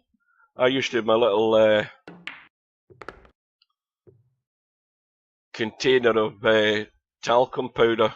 I used to have that, because that was, you know, you never heard of a snooker player playing with a glove.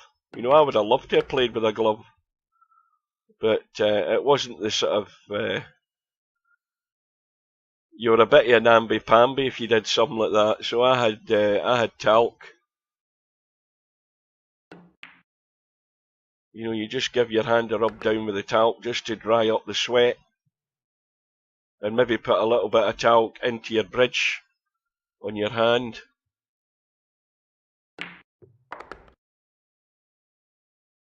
So again, we've got the critical stage of the rack. 6 balls sitting good. 14, what ball is that? Is that the 14? 14 ball. So again, it's just about judging the pace coming out into the table. Now, out to about there would be fine. See, that's an angle. See, that's too straight. That's where he wanted to be. That's too straight.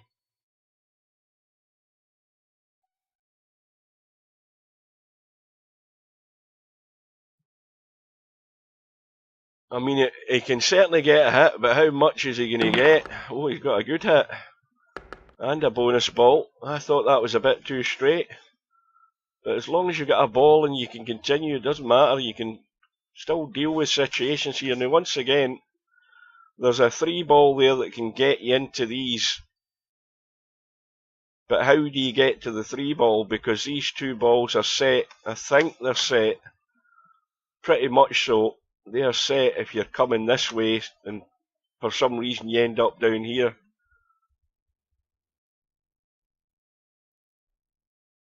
So he's playing a combo into the side. Well, that's dead set as well. You'll never miss that. Now, is Cobra going to take some sort of risk here and start running loose just to try and do some damage? No, he's not. And that's probably a more sensible shot than the other two that he's played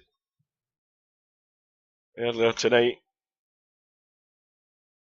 So now, he can certainly pot the 14, he can pot the 8. And he's, again, you know, he's struggling here. He's going to be struggling. Is he trying to have a dig off this 8? I don't know that this is wise either, no. Quite right.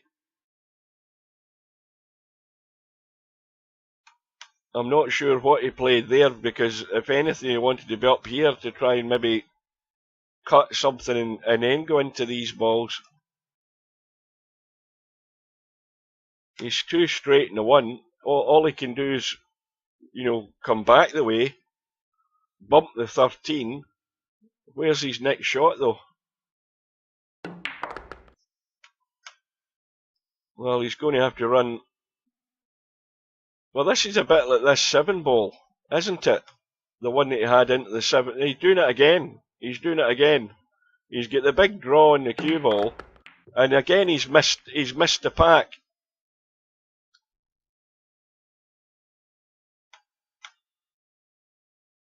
Okay, he's got 2 balls that are there. He's not got the right angle in the 14 where he can just drop the 14 in and leave himself squarish in the 3 to do the main damage that he wants to do. So he's up the proverbial creek here without a parrot, not a parrot, a paddle. He's up the creek without a parrot. Right, now he's in good shape. But having said that, that's his break ball going as well.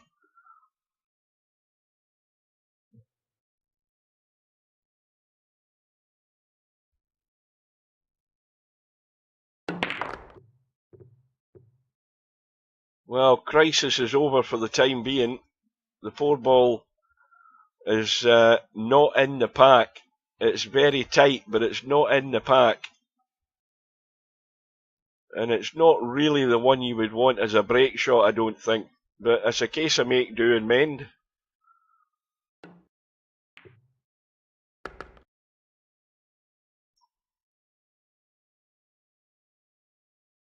So, the first objective for Cobra was to get to 3 figures, which he has done. The run is 41 and counting. And he's now within touching distance of SemiPro. And the 4 ball might be going right now.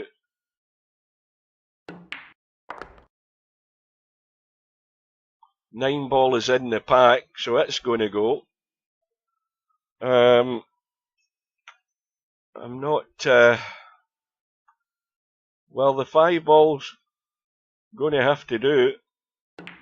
It's sort of mid-range in the pack in terms of the line of it.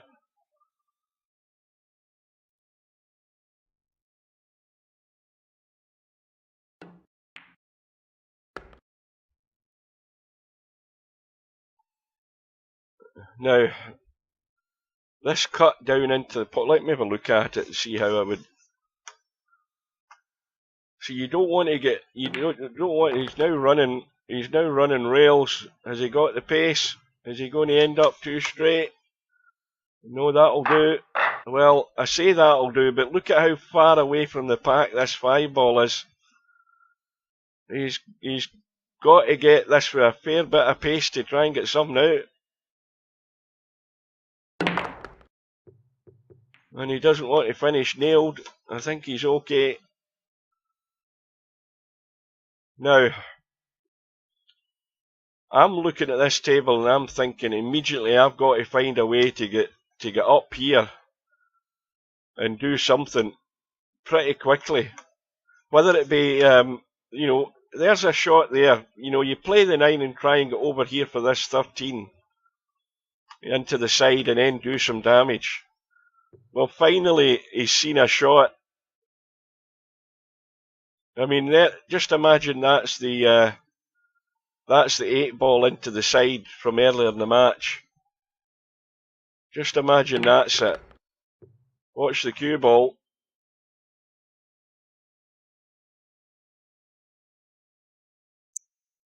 Well, it's still not an ideal situation. You've still got this little cluster here, which, let's have a look. You know, none of them go. Although that 10 does go from this side. So you can get into that spot there where he is right now and just take out that 10 ball. Even pinch it a wee bit. If you just pinch it a wee bit, he's going the other way by the looks of it. If you pinch it the other way a wee bit, you can just brush that 6 ball. You've got to be on something after it. Yeah, that's what he's doing now. Well, not quite as much as that. Is he looking at this 10 or is he faffing around doing something else? Yeah, he's still going the other side.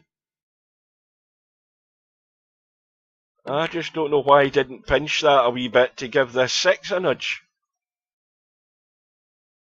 He's no good on the 8 ball to do it. Now who's that's joined? Oh, it's Blind Hog. Finally got his head out the trough. Late to the party again.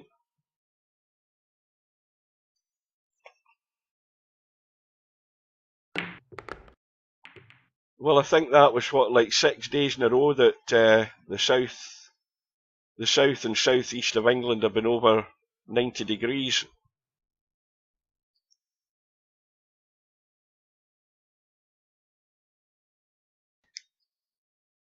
Well, needless to say, us here up in Scotland, we don't see 90 degrees. If we get 80 degrees, that's a heat wave for us. We've been in the high 70s for the last few days.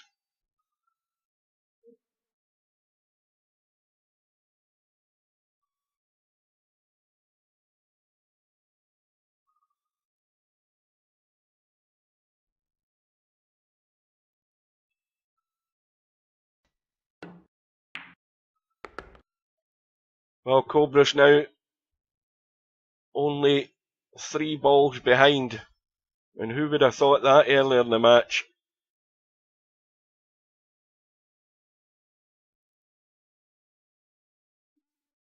And remember also what I said earlier, that if Cobra gets out of this today and gets a result, that is 2 very fortunate escapes that he's going to get. It's still to be done. And, you know, SemiPro is just to blame as well, because he's not fully capitalised on the opportunities he's had. I think last visit was a scratch, trying to juice the cue ball up. No, what was the one? Did he skim off a ball? He skimmed off a ball, didn't he? And then scratched. I think that's what it was. But you're walking a tightrope in this game all the time. You know, everything's looking good, and suddenly you're trying to break a ball or catch something and you catch it wrong, and then you end up in a hole.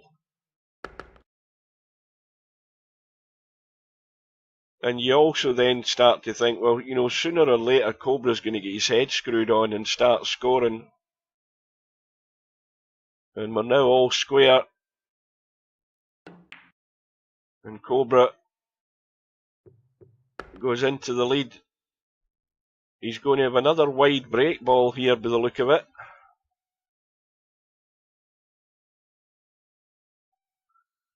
Unless he's planning on coming around and getting on the 1 so he can leave the angle on that 12 ball that's in the back rail there. Nope. Now, has he got too straight though? Well, this is never great. Let's have a look at how tight that is. Well, that's as good as frozen. And look at the cue ball. That's going to find a pocket. The spin's not keeping it out. Unbelievable. Unbelievable. The run ends in 58. Where he was sat was never great, but he's let the cue ball leak away and leak away, hit it far too hard, and he's found a pocket again. And SemiPro comes to the table a point behind, with a break ball sitting there if he wants it, and he can get on it good. And he doesn't want to go any further. He doesn't want to go any further because, again, this is a distance away from the pack. This is similar to what Cobra had earlier on. You've got to get a real bang into this so you don't stick. And again, at least he's got a ball in play. Well, is that Cobra's final mistake that's going to put the final nail in his coffin in this match?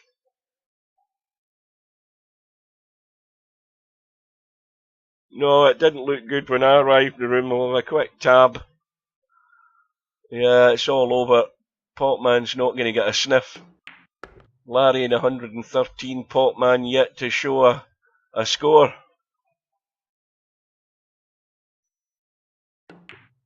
Well, he's going to be... Well, watch the cue ball. Watch the cue ball. Unbelievable. He's nearly done it again here. Look at this. Look at this. Right on the brink.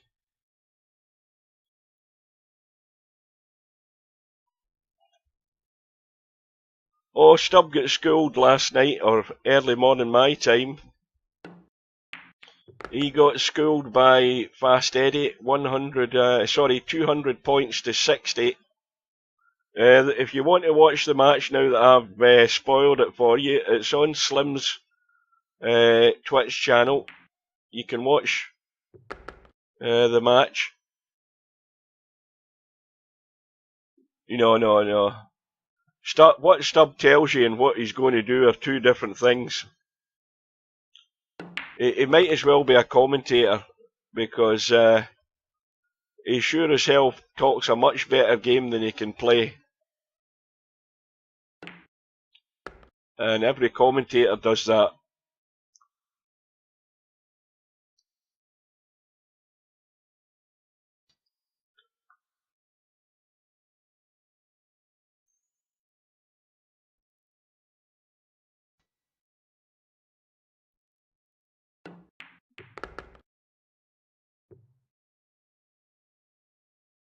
Well, how much is Cobra going to remember if what's to be his final scratch?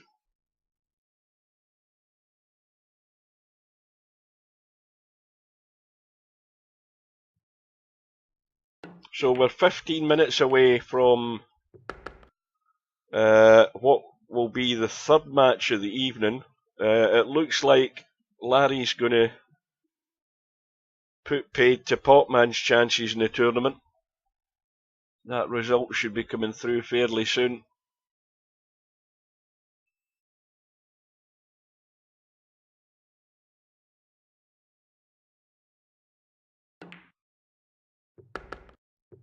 We've got a break ball in place. 10 ball looks a lot better than the last couple of balls for a break shot. It's at the corner of the pack. 5 ball's going to go out the way. 3 balls, well, I was going to say the 3 ball's a decent enough ball to get onto that 10 ball good.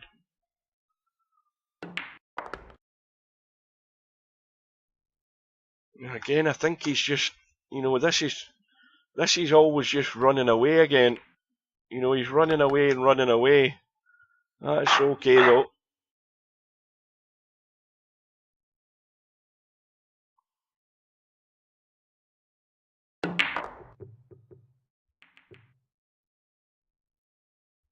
Well, has he got a shot? Again, looking at that, nothing immediately jumps to mind that he's got a shot. Well, he has do. He's got an awkward one though. He needs to watch the tip of the cue here. All he can do is just roll this in. He's got to make sure he's not tweaking the cue ball. And that's all he could do there, is just make sure it went into the hole. but he's got enough balls in the open to put something more together here. But there's nothing doing with these three here, so he could, I mean, this is tightish. Yeah, he was trying to catch them there off that, was it the 7? Or what ball was it he potted? I can't, well, the 7's still in the table, so it wasn't it.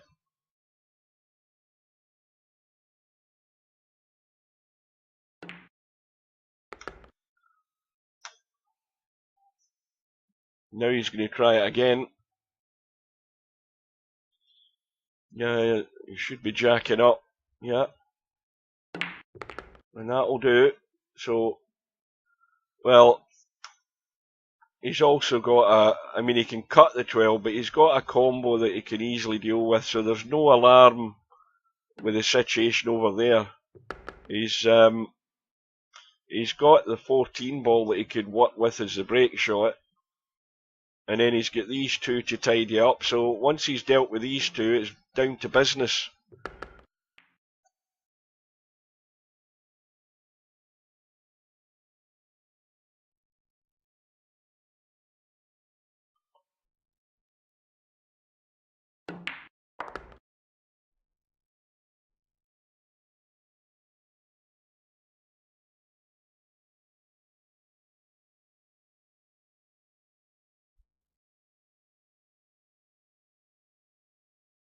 I wonder if is Slim still there? Is Slim still hovering around the stream?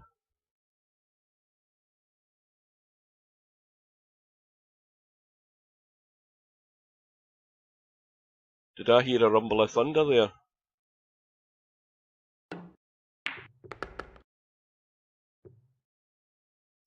I thought I heard a rumble of thunder there. Maybe I was just imagining it. Because that's never a good sign. Especially when you're streaming. Oh, he's got himself dead straight. This is going to have to get the spin going. He's got the spin going, but again, he's at a big distance. Well, now it's squeaky bum time. This is a testy cut.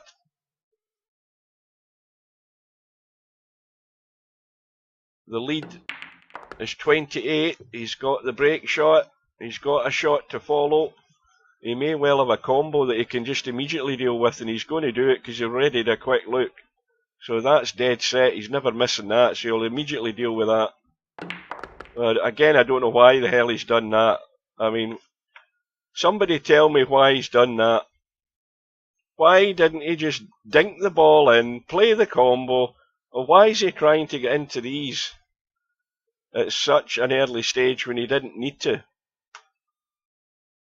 I mean, he could be leaving that as a bailout because he knows it's set and he took the risk again, but you see, you're risking spinning off something and getting into a hole and getting locked up. And now's not the time to be doing something like that when you're trying to take, you know, well, okay, fair enough, he's trying to win the match. But does he want to give Cobra another lifeline here? He's trying to.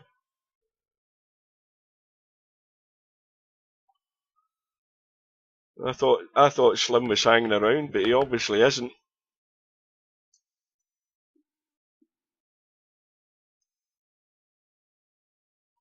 Well, quick tab for an update here. Potman's at least got himself off the mark. Larry in 119, Potman on 6, but Larry, of course, only needs another, what does he need? 31? So race to 150, isn't it? Just through the natural course of events, Larry should get over the line sooner rather than later.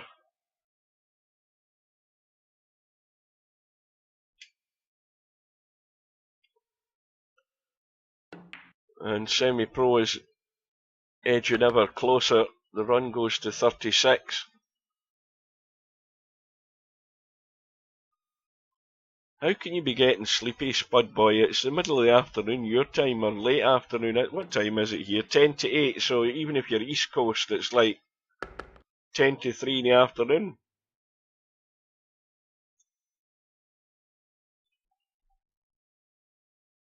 You sound as if you're a night owl.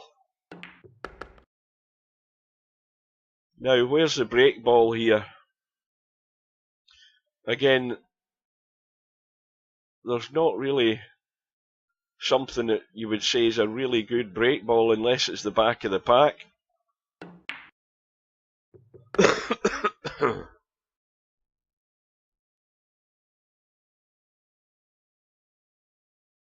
So SemiPro 32 away.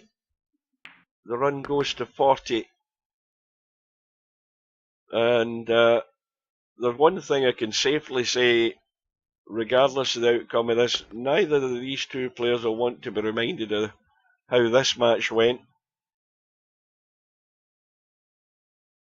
We're talking about two guys who fancy their chances of winning this thing.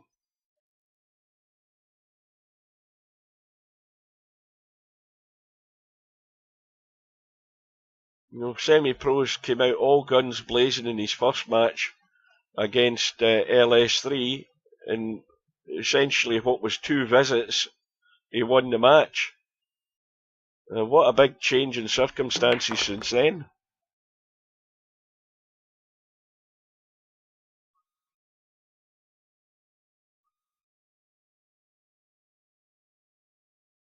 Well, got to get the angle. Oh, he's going from the short side. So he's going to need a little bit of spin, but not too much because you can end up going right into the back. He's caught the corner and stuck. And Cobra lives again. He's caught the corner and stuck. How often do you see that? Well, SemiPro's got to just nail this onto the 6 and leave nothing and take the loss of a point here. I mean, he can't do anything or risk anything that's going to give Cobra a start here.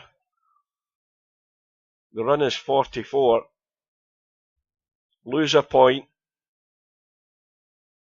But Cobra may well end up doing the same thing. He would. I mean, is SemiPro prepared to take some sort of far-fetched risk here? Yes, it looks like it. Well, this will be some shot at this angle. He's got, you know, you're hitting it. You've got to hit it so hard to try and get it up that rail into the pocket. And he's immediately given Cobra a start. Now, how fatal could this be? Well, that needed some throw to get that in at that angle and at that distance. I don't think it was the right shot. I think he should have just stuck it.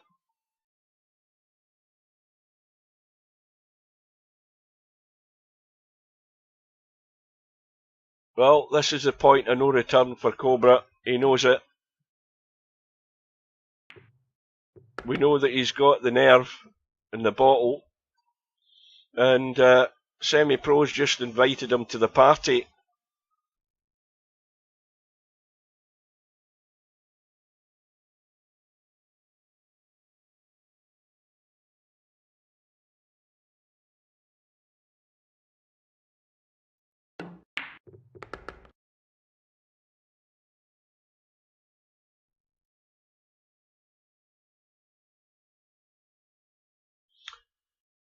You know, that break shot that SemiPro played there, it's not often you see somebody breaking with the back ball on the rail, and coming to the corner of the pack and sticking. Had he got a little bit of less of the left English on it, he might have caught the outside of the corner ball rather than the inside. Well, Cobra's taking a huge risk there, and he's dead in the water. Again, a huge risk And this is what Steve was talking about as well, about, you know, Cobra having a good potting game, but in terms of playing draw shots and spinning into the pack and doing all of that stuff, it's not the right way to go about it, because you end up like this. You end up like exactly like this with nothing. And Cobra should be doing the same thing here. He should be losing a point and ducking.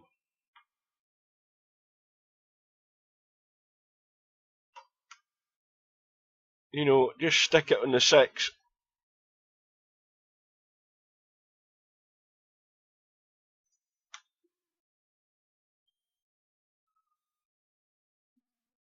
Oh, here we go. I mean, this is the final nail in the coffin here for Cobra. Is he trying to use the 2 ball to create the angle to come back into this corner pocket?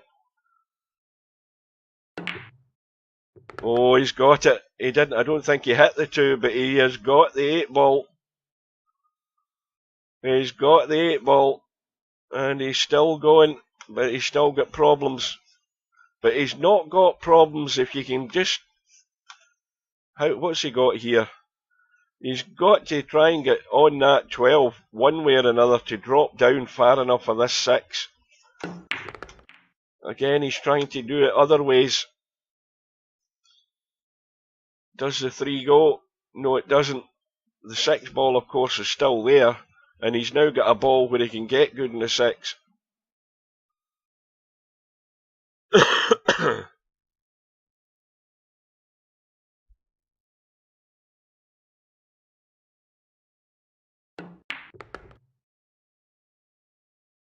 Well, it's anybody's call for the result in this match now. I'm giving up the ideas here.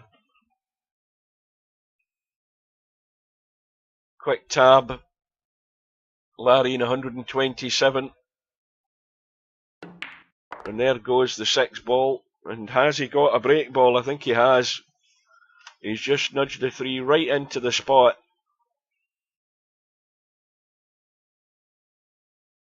Well, if you take that 15 and go forward, and then maybe even go to the rail and cut that in and come up table, then you can deal with the 14 and get rid of the 4.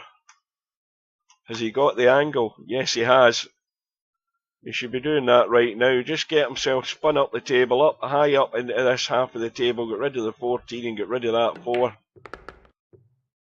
Needs to miss the bump. That'll do it. Now he's good. So he can drop the 14 in, come out, cut the 4. I mean, he's taking the 4 now that he's on it, but he can easily do it off the 14 and get rid of the 4 still.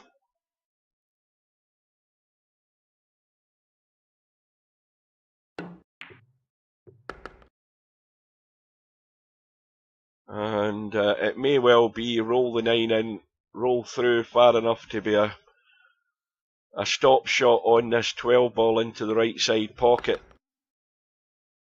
So he needs to get the cue ball off this rail. He's got the angle in the 9 where he's getting off the rail, so he can get to the cue ball. Well, I think I would have played it a bit better than that. Let's have a look. Again, see now the cue ball's having to travel forward and come back into light. Well, he is trying to hold it. He's managed to do it. I didn't think he could, but he has done.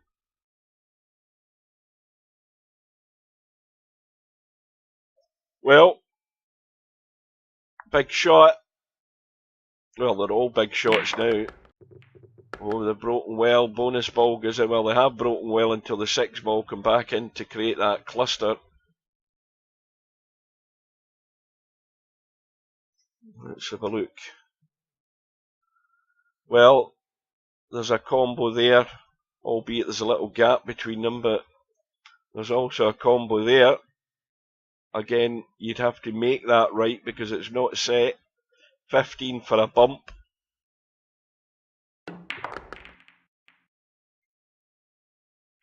He's got the 8. He's got the 4 into the side. He's got the 8 where he can roll forward, catch the 11 and maybe catch the 6 and just open something up there. Doesn't need to force it a great deal. That'll do it. So now it's all about picking your way through them now. Now that he's got all the problems out the way, what he doesn't want to do is create them by nudging balls into awkward spots here. So this is the test in doing everything clean. He's got a 9 ball that will do as the break ball. He's got a 13 here as a backup, or vice versa. And even a 10 that, you know, obviously the 10 ball has to go out the way. One way or another, he has to get rid of that.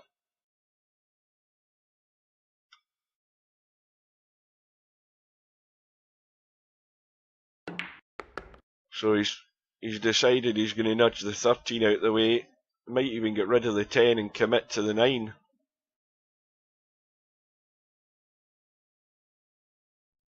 Let's look from the other end, see what we've got. Let's see. Now, when you have a second camera position set, you have to keep holding the Y button to see if it'll actually hold there. I've still got my finger on the Y button. I'm going to let it go now. And now that it's held there, I can now move the camera in and get up and over a little bit like that. So we're seeing it from the business end of the table.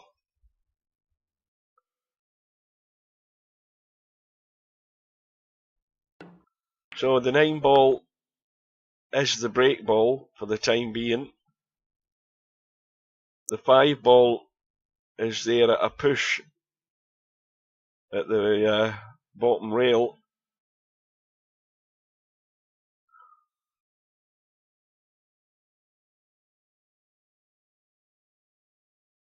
Yeah, I'll do that for the next. Not tonight. I won't be changing it tonight, but I'll do it for the next one. It's too fat and wiggly. a bit like yourself. A perfect description of Blind Hog. He's too fat and wiggly. You walked into that one, I'm afraid, my friend. Or you set yourself up for that one. I don't know what it was.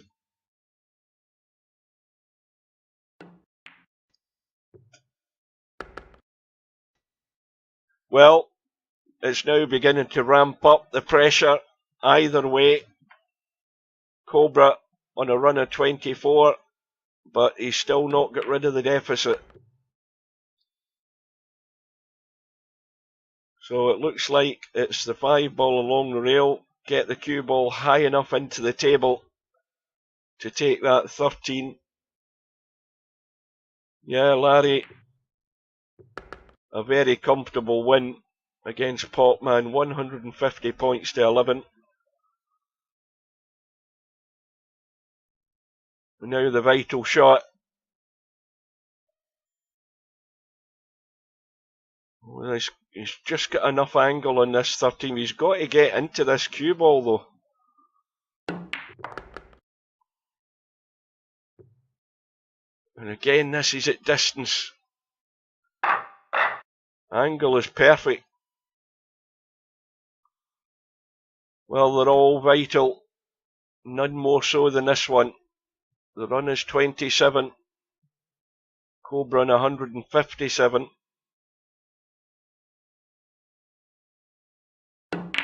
Oh dear. And he's been caught out again. And now SemiPro is fired up to go for the match now. But has he got a shot?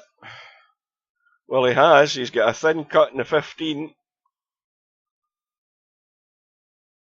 And at that, I've got to say that is SemiPro with the match in his hands now, and Cobra's played his last shot.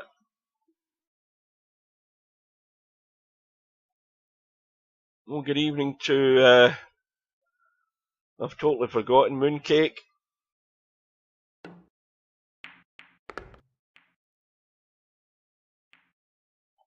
Well, this has been a comedy of errors when you break it down as to how the match has gone either way. SemiPro 24 points away from round 3. And Cobra, having found his way into round 2 with a fortunate enough win against Tommy in that first round match, I think he's finally run out of gas.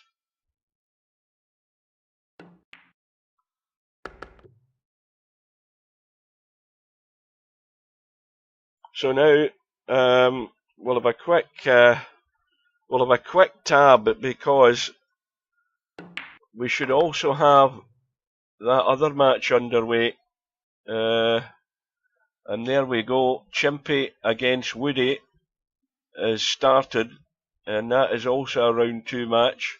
It started at the top of the hour. Woody's got an early lead, and they're just into their second rack in that match.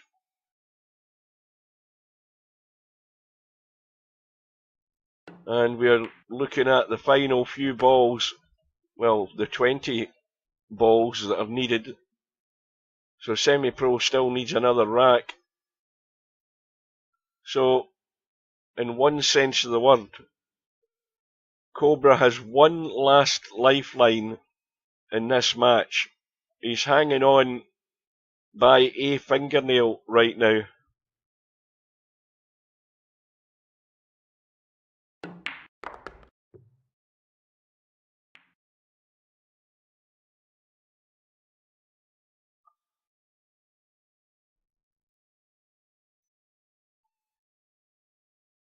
Well, the 13 ball at the corner of the pack would be good enough. He's got to leave that there, I think. And he's going to be catching some of this, what is it, the 12 ball, 10 ball. I think, yeah, he's played it at the right pace there, because you didn't want to be catching the 10 and hitting it thick and bumping into that 13. And likewise, if he cuts the 10, he wants to do everything to avoid the 13 if he does that. So he's maybe going to nick back for this 10 now, off the 9.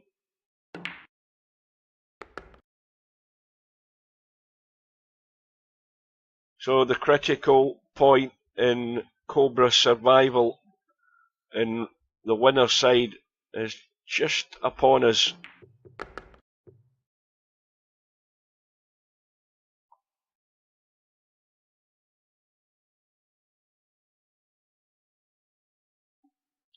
Well, there's a good name I just realised, Daft Sod.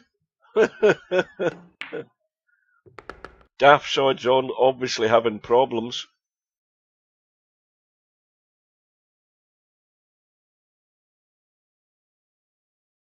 So here we go. And this is where you want to be when you're playing the break shot, right on top of it like this. You can't miss this. So 13 points away. Cue ball staying in play. Balls are available. Bonus ball goes in. And everything's looking good.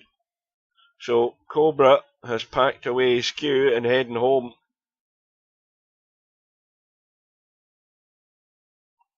Well, I think it'd be safe to say you're going to be playing Cobra in your next match, Mooncake. I wouldn't be sweating a great deal, because Cobra's played 2 of the worst shots he'll play in a straight pool tournament in this match. And I think everybody watching will agree on that score.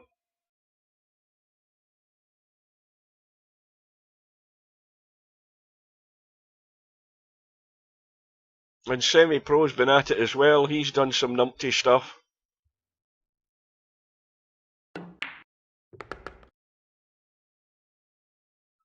I can't remember. I'll tell you the truth. I can't remember what happened in the stream yesterday, because my head's been sort of spinning for the last few days. It's the first night's sleep I had last night. I honestly can't remember what I watched last night. I swear to God, I can't remember.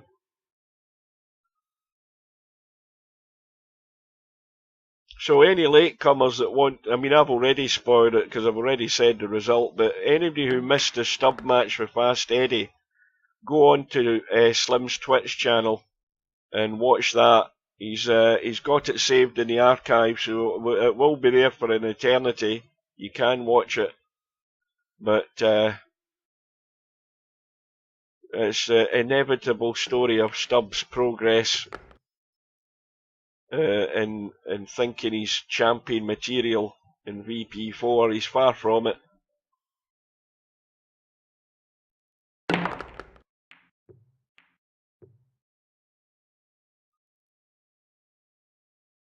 So, 4 balls away.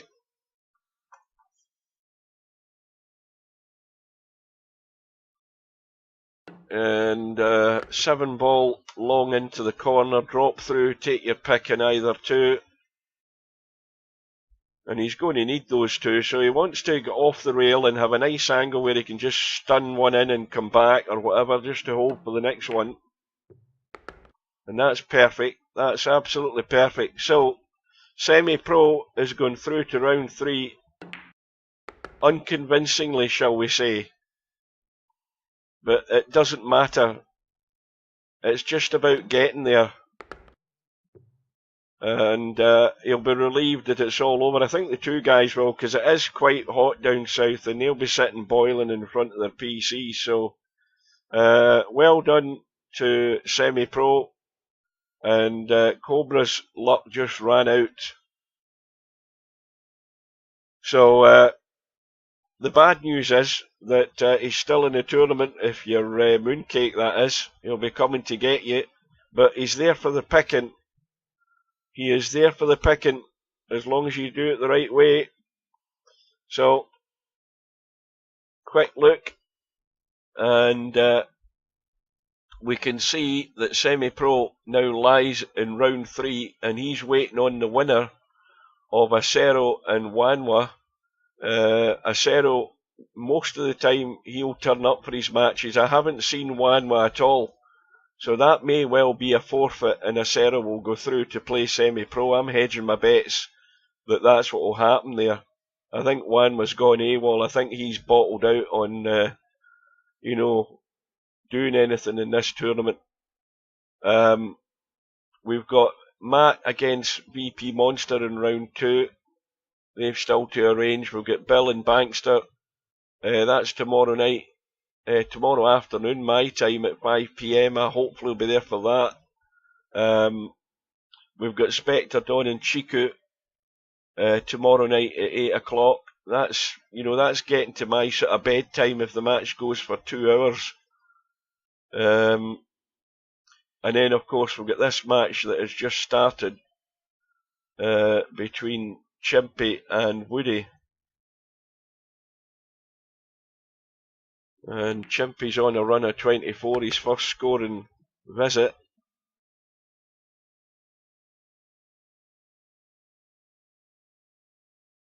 Well, that's why I was asking if Slim was around, because I was wondering if Slim wasn't. Slim did say, I think he was off work today. Because again, this, this could go 2 hours.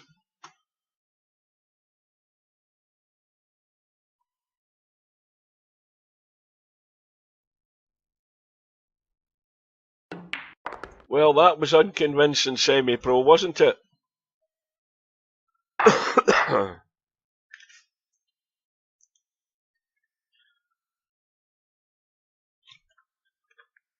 It was unconvincing, but it's just about getting over the line at the end of the day.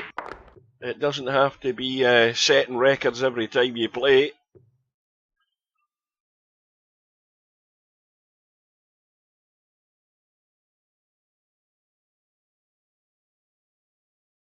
Oh yeah, Cobra made the two worst shots of the night. Definitely are first and second place from Cobra, no doubt about that.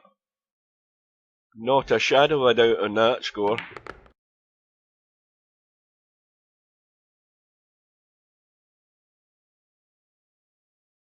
So the high run for the tournament is still 104.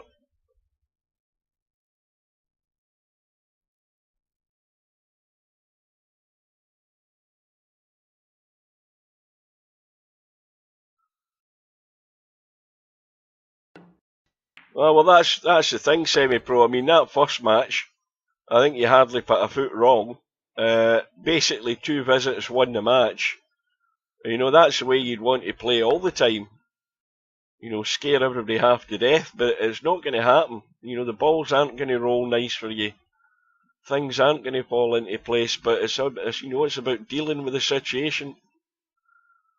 And the one thing that you did get was more than enough opportunities, simply because Cobra was making a lot of mistakes.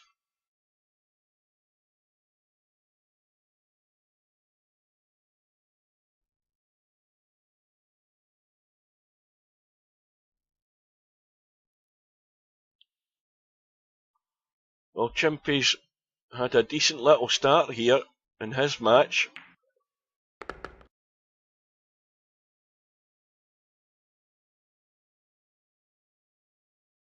Well, that 9 ball,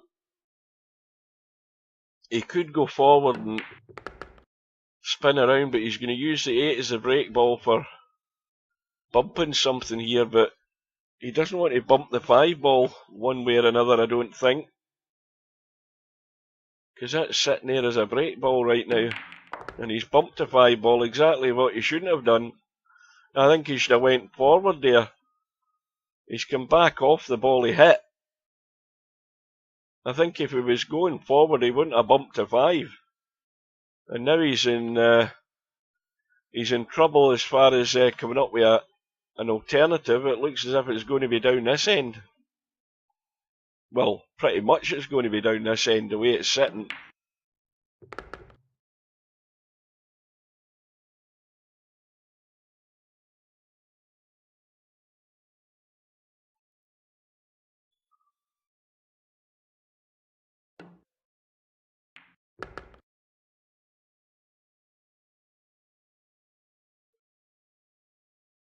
Well, I'm thinking as to what the best break ball would be here. If you're sitting here, the 13 would be good as far as obviously catching the corner of the pack. And if you're sitting here in the 7, it would be fairly similar to catch that corner of the pack. I'm talking about going square and coming this way rather than going high and going that way off the rail. And that's what he's going to do. He's perfecting the 2 ball to get himself squarish, or maybe just behind this 13. Doesn't want to go too high like that. Oh, that's poor. That is so poor. Oh, Chimpy, what are you doing? I mean, that is an umpty shot, that. You've got to say that. I mean, all he had to do was just drop that in and check the cue ball a little bit to hold it square. And he's let it run loose. And the safety wasn't great either, because he's caught the knuckle. So the run ends in 41, but that was a very basic, poorly played shot there. He was sitting perfect in the 13. But anyway, it's sort of let Woody off the hook there, because that could have been, you don't know what that could have ended up. So now a little bit of tip tapping.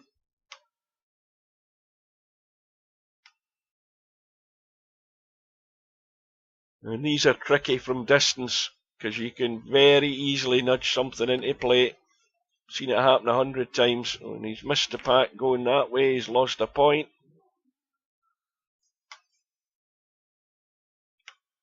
Well, he can punch this up the collar safety and punch this up the table and just stick in the pack. Got to call a safety though, just in case. Well, he hasn't. He'll end up doing the same thing though.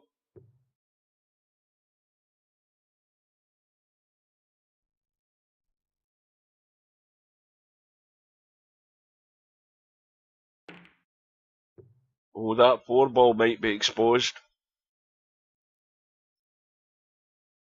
That 4 ball might be in the open.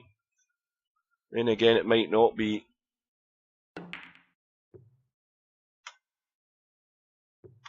Now it becomes a bit more tricky. You've got the 13 in the open, you've got the 4 ball isolated up the table as we look.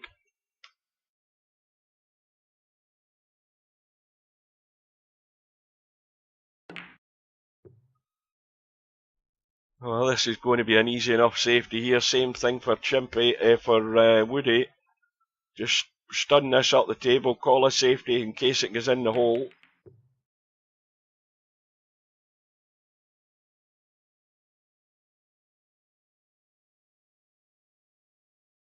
Now it gets even more tricky. You've got to try and use that pack for cover.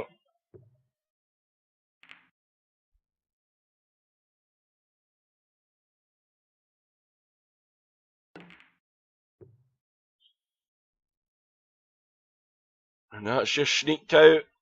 It's just sneaked out. And what's more, there's a couple of break balls sitting there. Maybe maybe the 10 ball's not so good. That's too tight. But if you can get half decent on the 13, you can certainly get a nudge one way or another. So if he's cutting the 5 and going to the left rail, he needs to get an angle to get out onto that 13.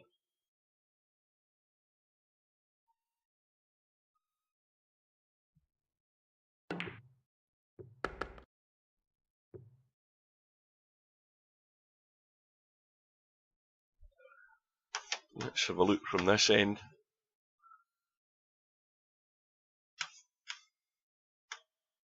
Well, if he leaves it where the 4 ball is, he's too straight. Now he's got something, so he's got to just run forward with enough top here to catch and push a little bit. I don't think you need to blast it, but that's actually stuck. He's got the 11.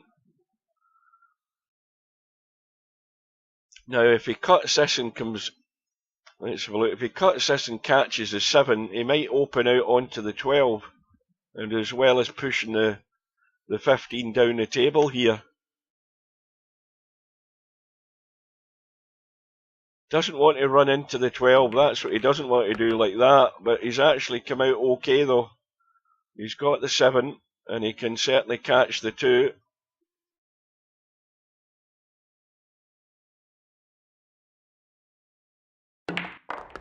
In fact, again, he's spun round the 2 there with the pace. With nothing else up table, we'll just get this 15 in the side. What else have we got? Well, if you're high enough up,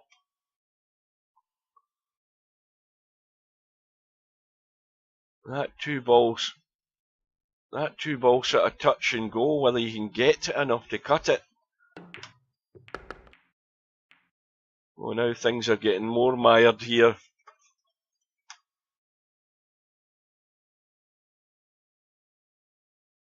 Well, I think he's got to stun this 15 in and get up here. Stun the 15 in and get up here for that 14.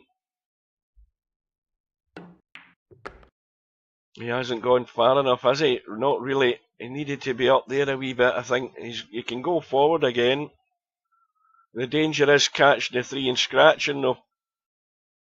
Now what is he taking? He's stunning back, or coming back for the 3. No, he's trying to hold for the 2. And he's okay. I mean, with any luck, he might have a break ball here if he just nudges at 12 and 3. I mean, they're stuck together. That 3's going to come back the way. Well, that's broke everything out, and now he's going to have to work for the back of the pack again. May well be the 6 ball.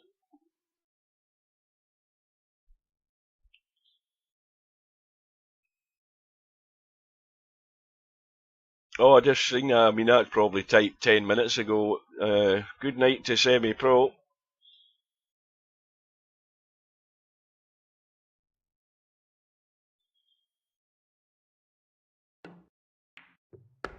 When we had that when we had that heavy shower with a rumble or two of thunder late on this afternoon, I went out to the back garden because there's been times in the past when, I mean, there's no ponds or anything in my back garden. There's nothing like that. It's just grass. And in the past, when we've had maybe the odd thundery shower and, you know, maybe a period of heavy rain, you could go out into the back garden and you would suddenly, I've seen it at night in particular, but you'd go out in the back garden and you'd see the toads hopping around in the back garden. I don't know where the hell they come from, but they certainly don't rain down as toads. They've buried themselves in the ground to keep themselves moist. But when the heavy rain's bouncing in the ground, that's what activates them. They dig themselves out. They like to come out into the damp, humid atmosphere. But I never seen any. Never seen any. In fact, we didn't honestly have that much rain for that much of a time for it to happen. But usually if it's been raining for a good hour or so and there's a fair bit of water lying around, you do see them popping out. I had the phone out, I was going to film them if I saw any and upload it to YouTube.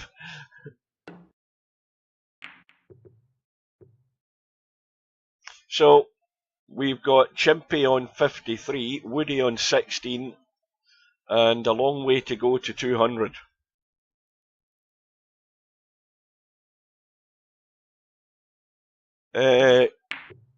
Could somebody do me a quick favour?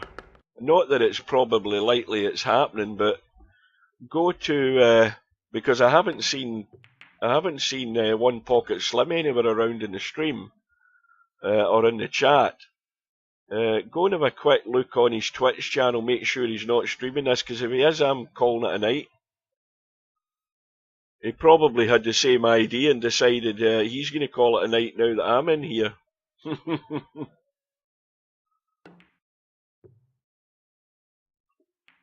He probably isn't. He's probably playing the game more than anything, seeing as it's his day off.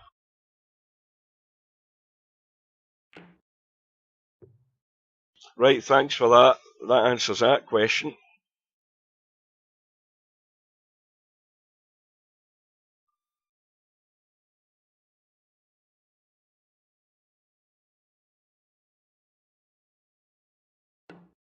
He is.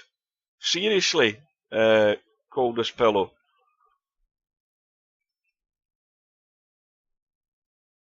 Do me a favour. Can one of you do me a favour? Do me a favour. Post the link to Slim's stream into the main lobby.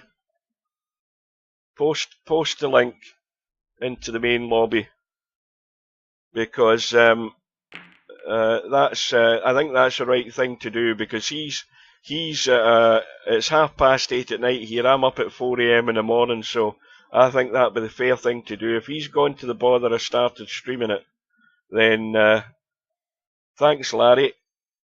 Well, I hope that's the right link that he's posted. Link that he's posted.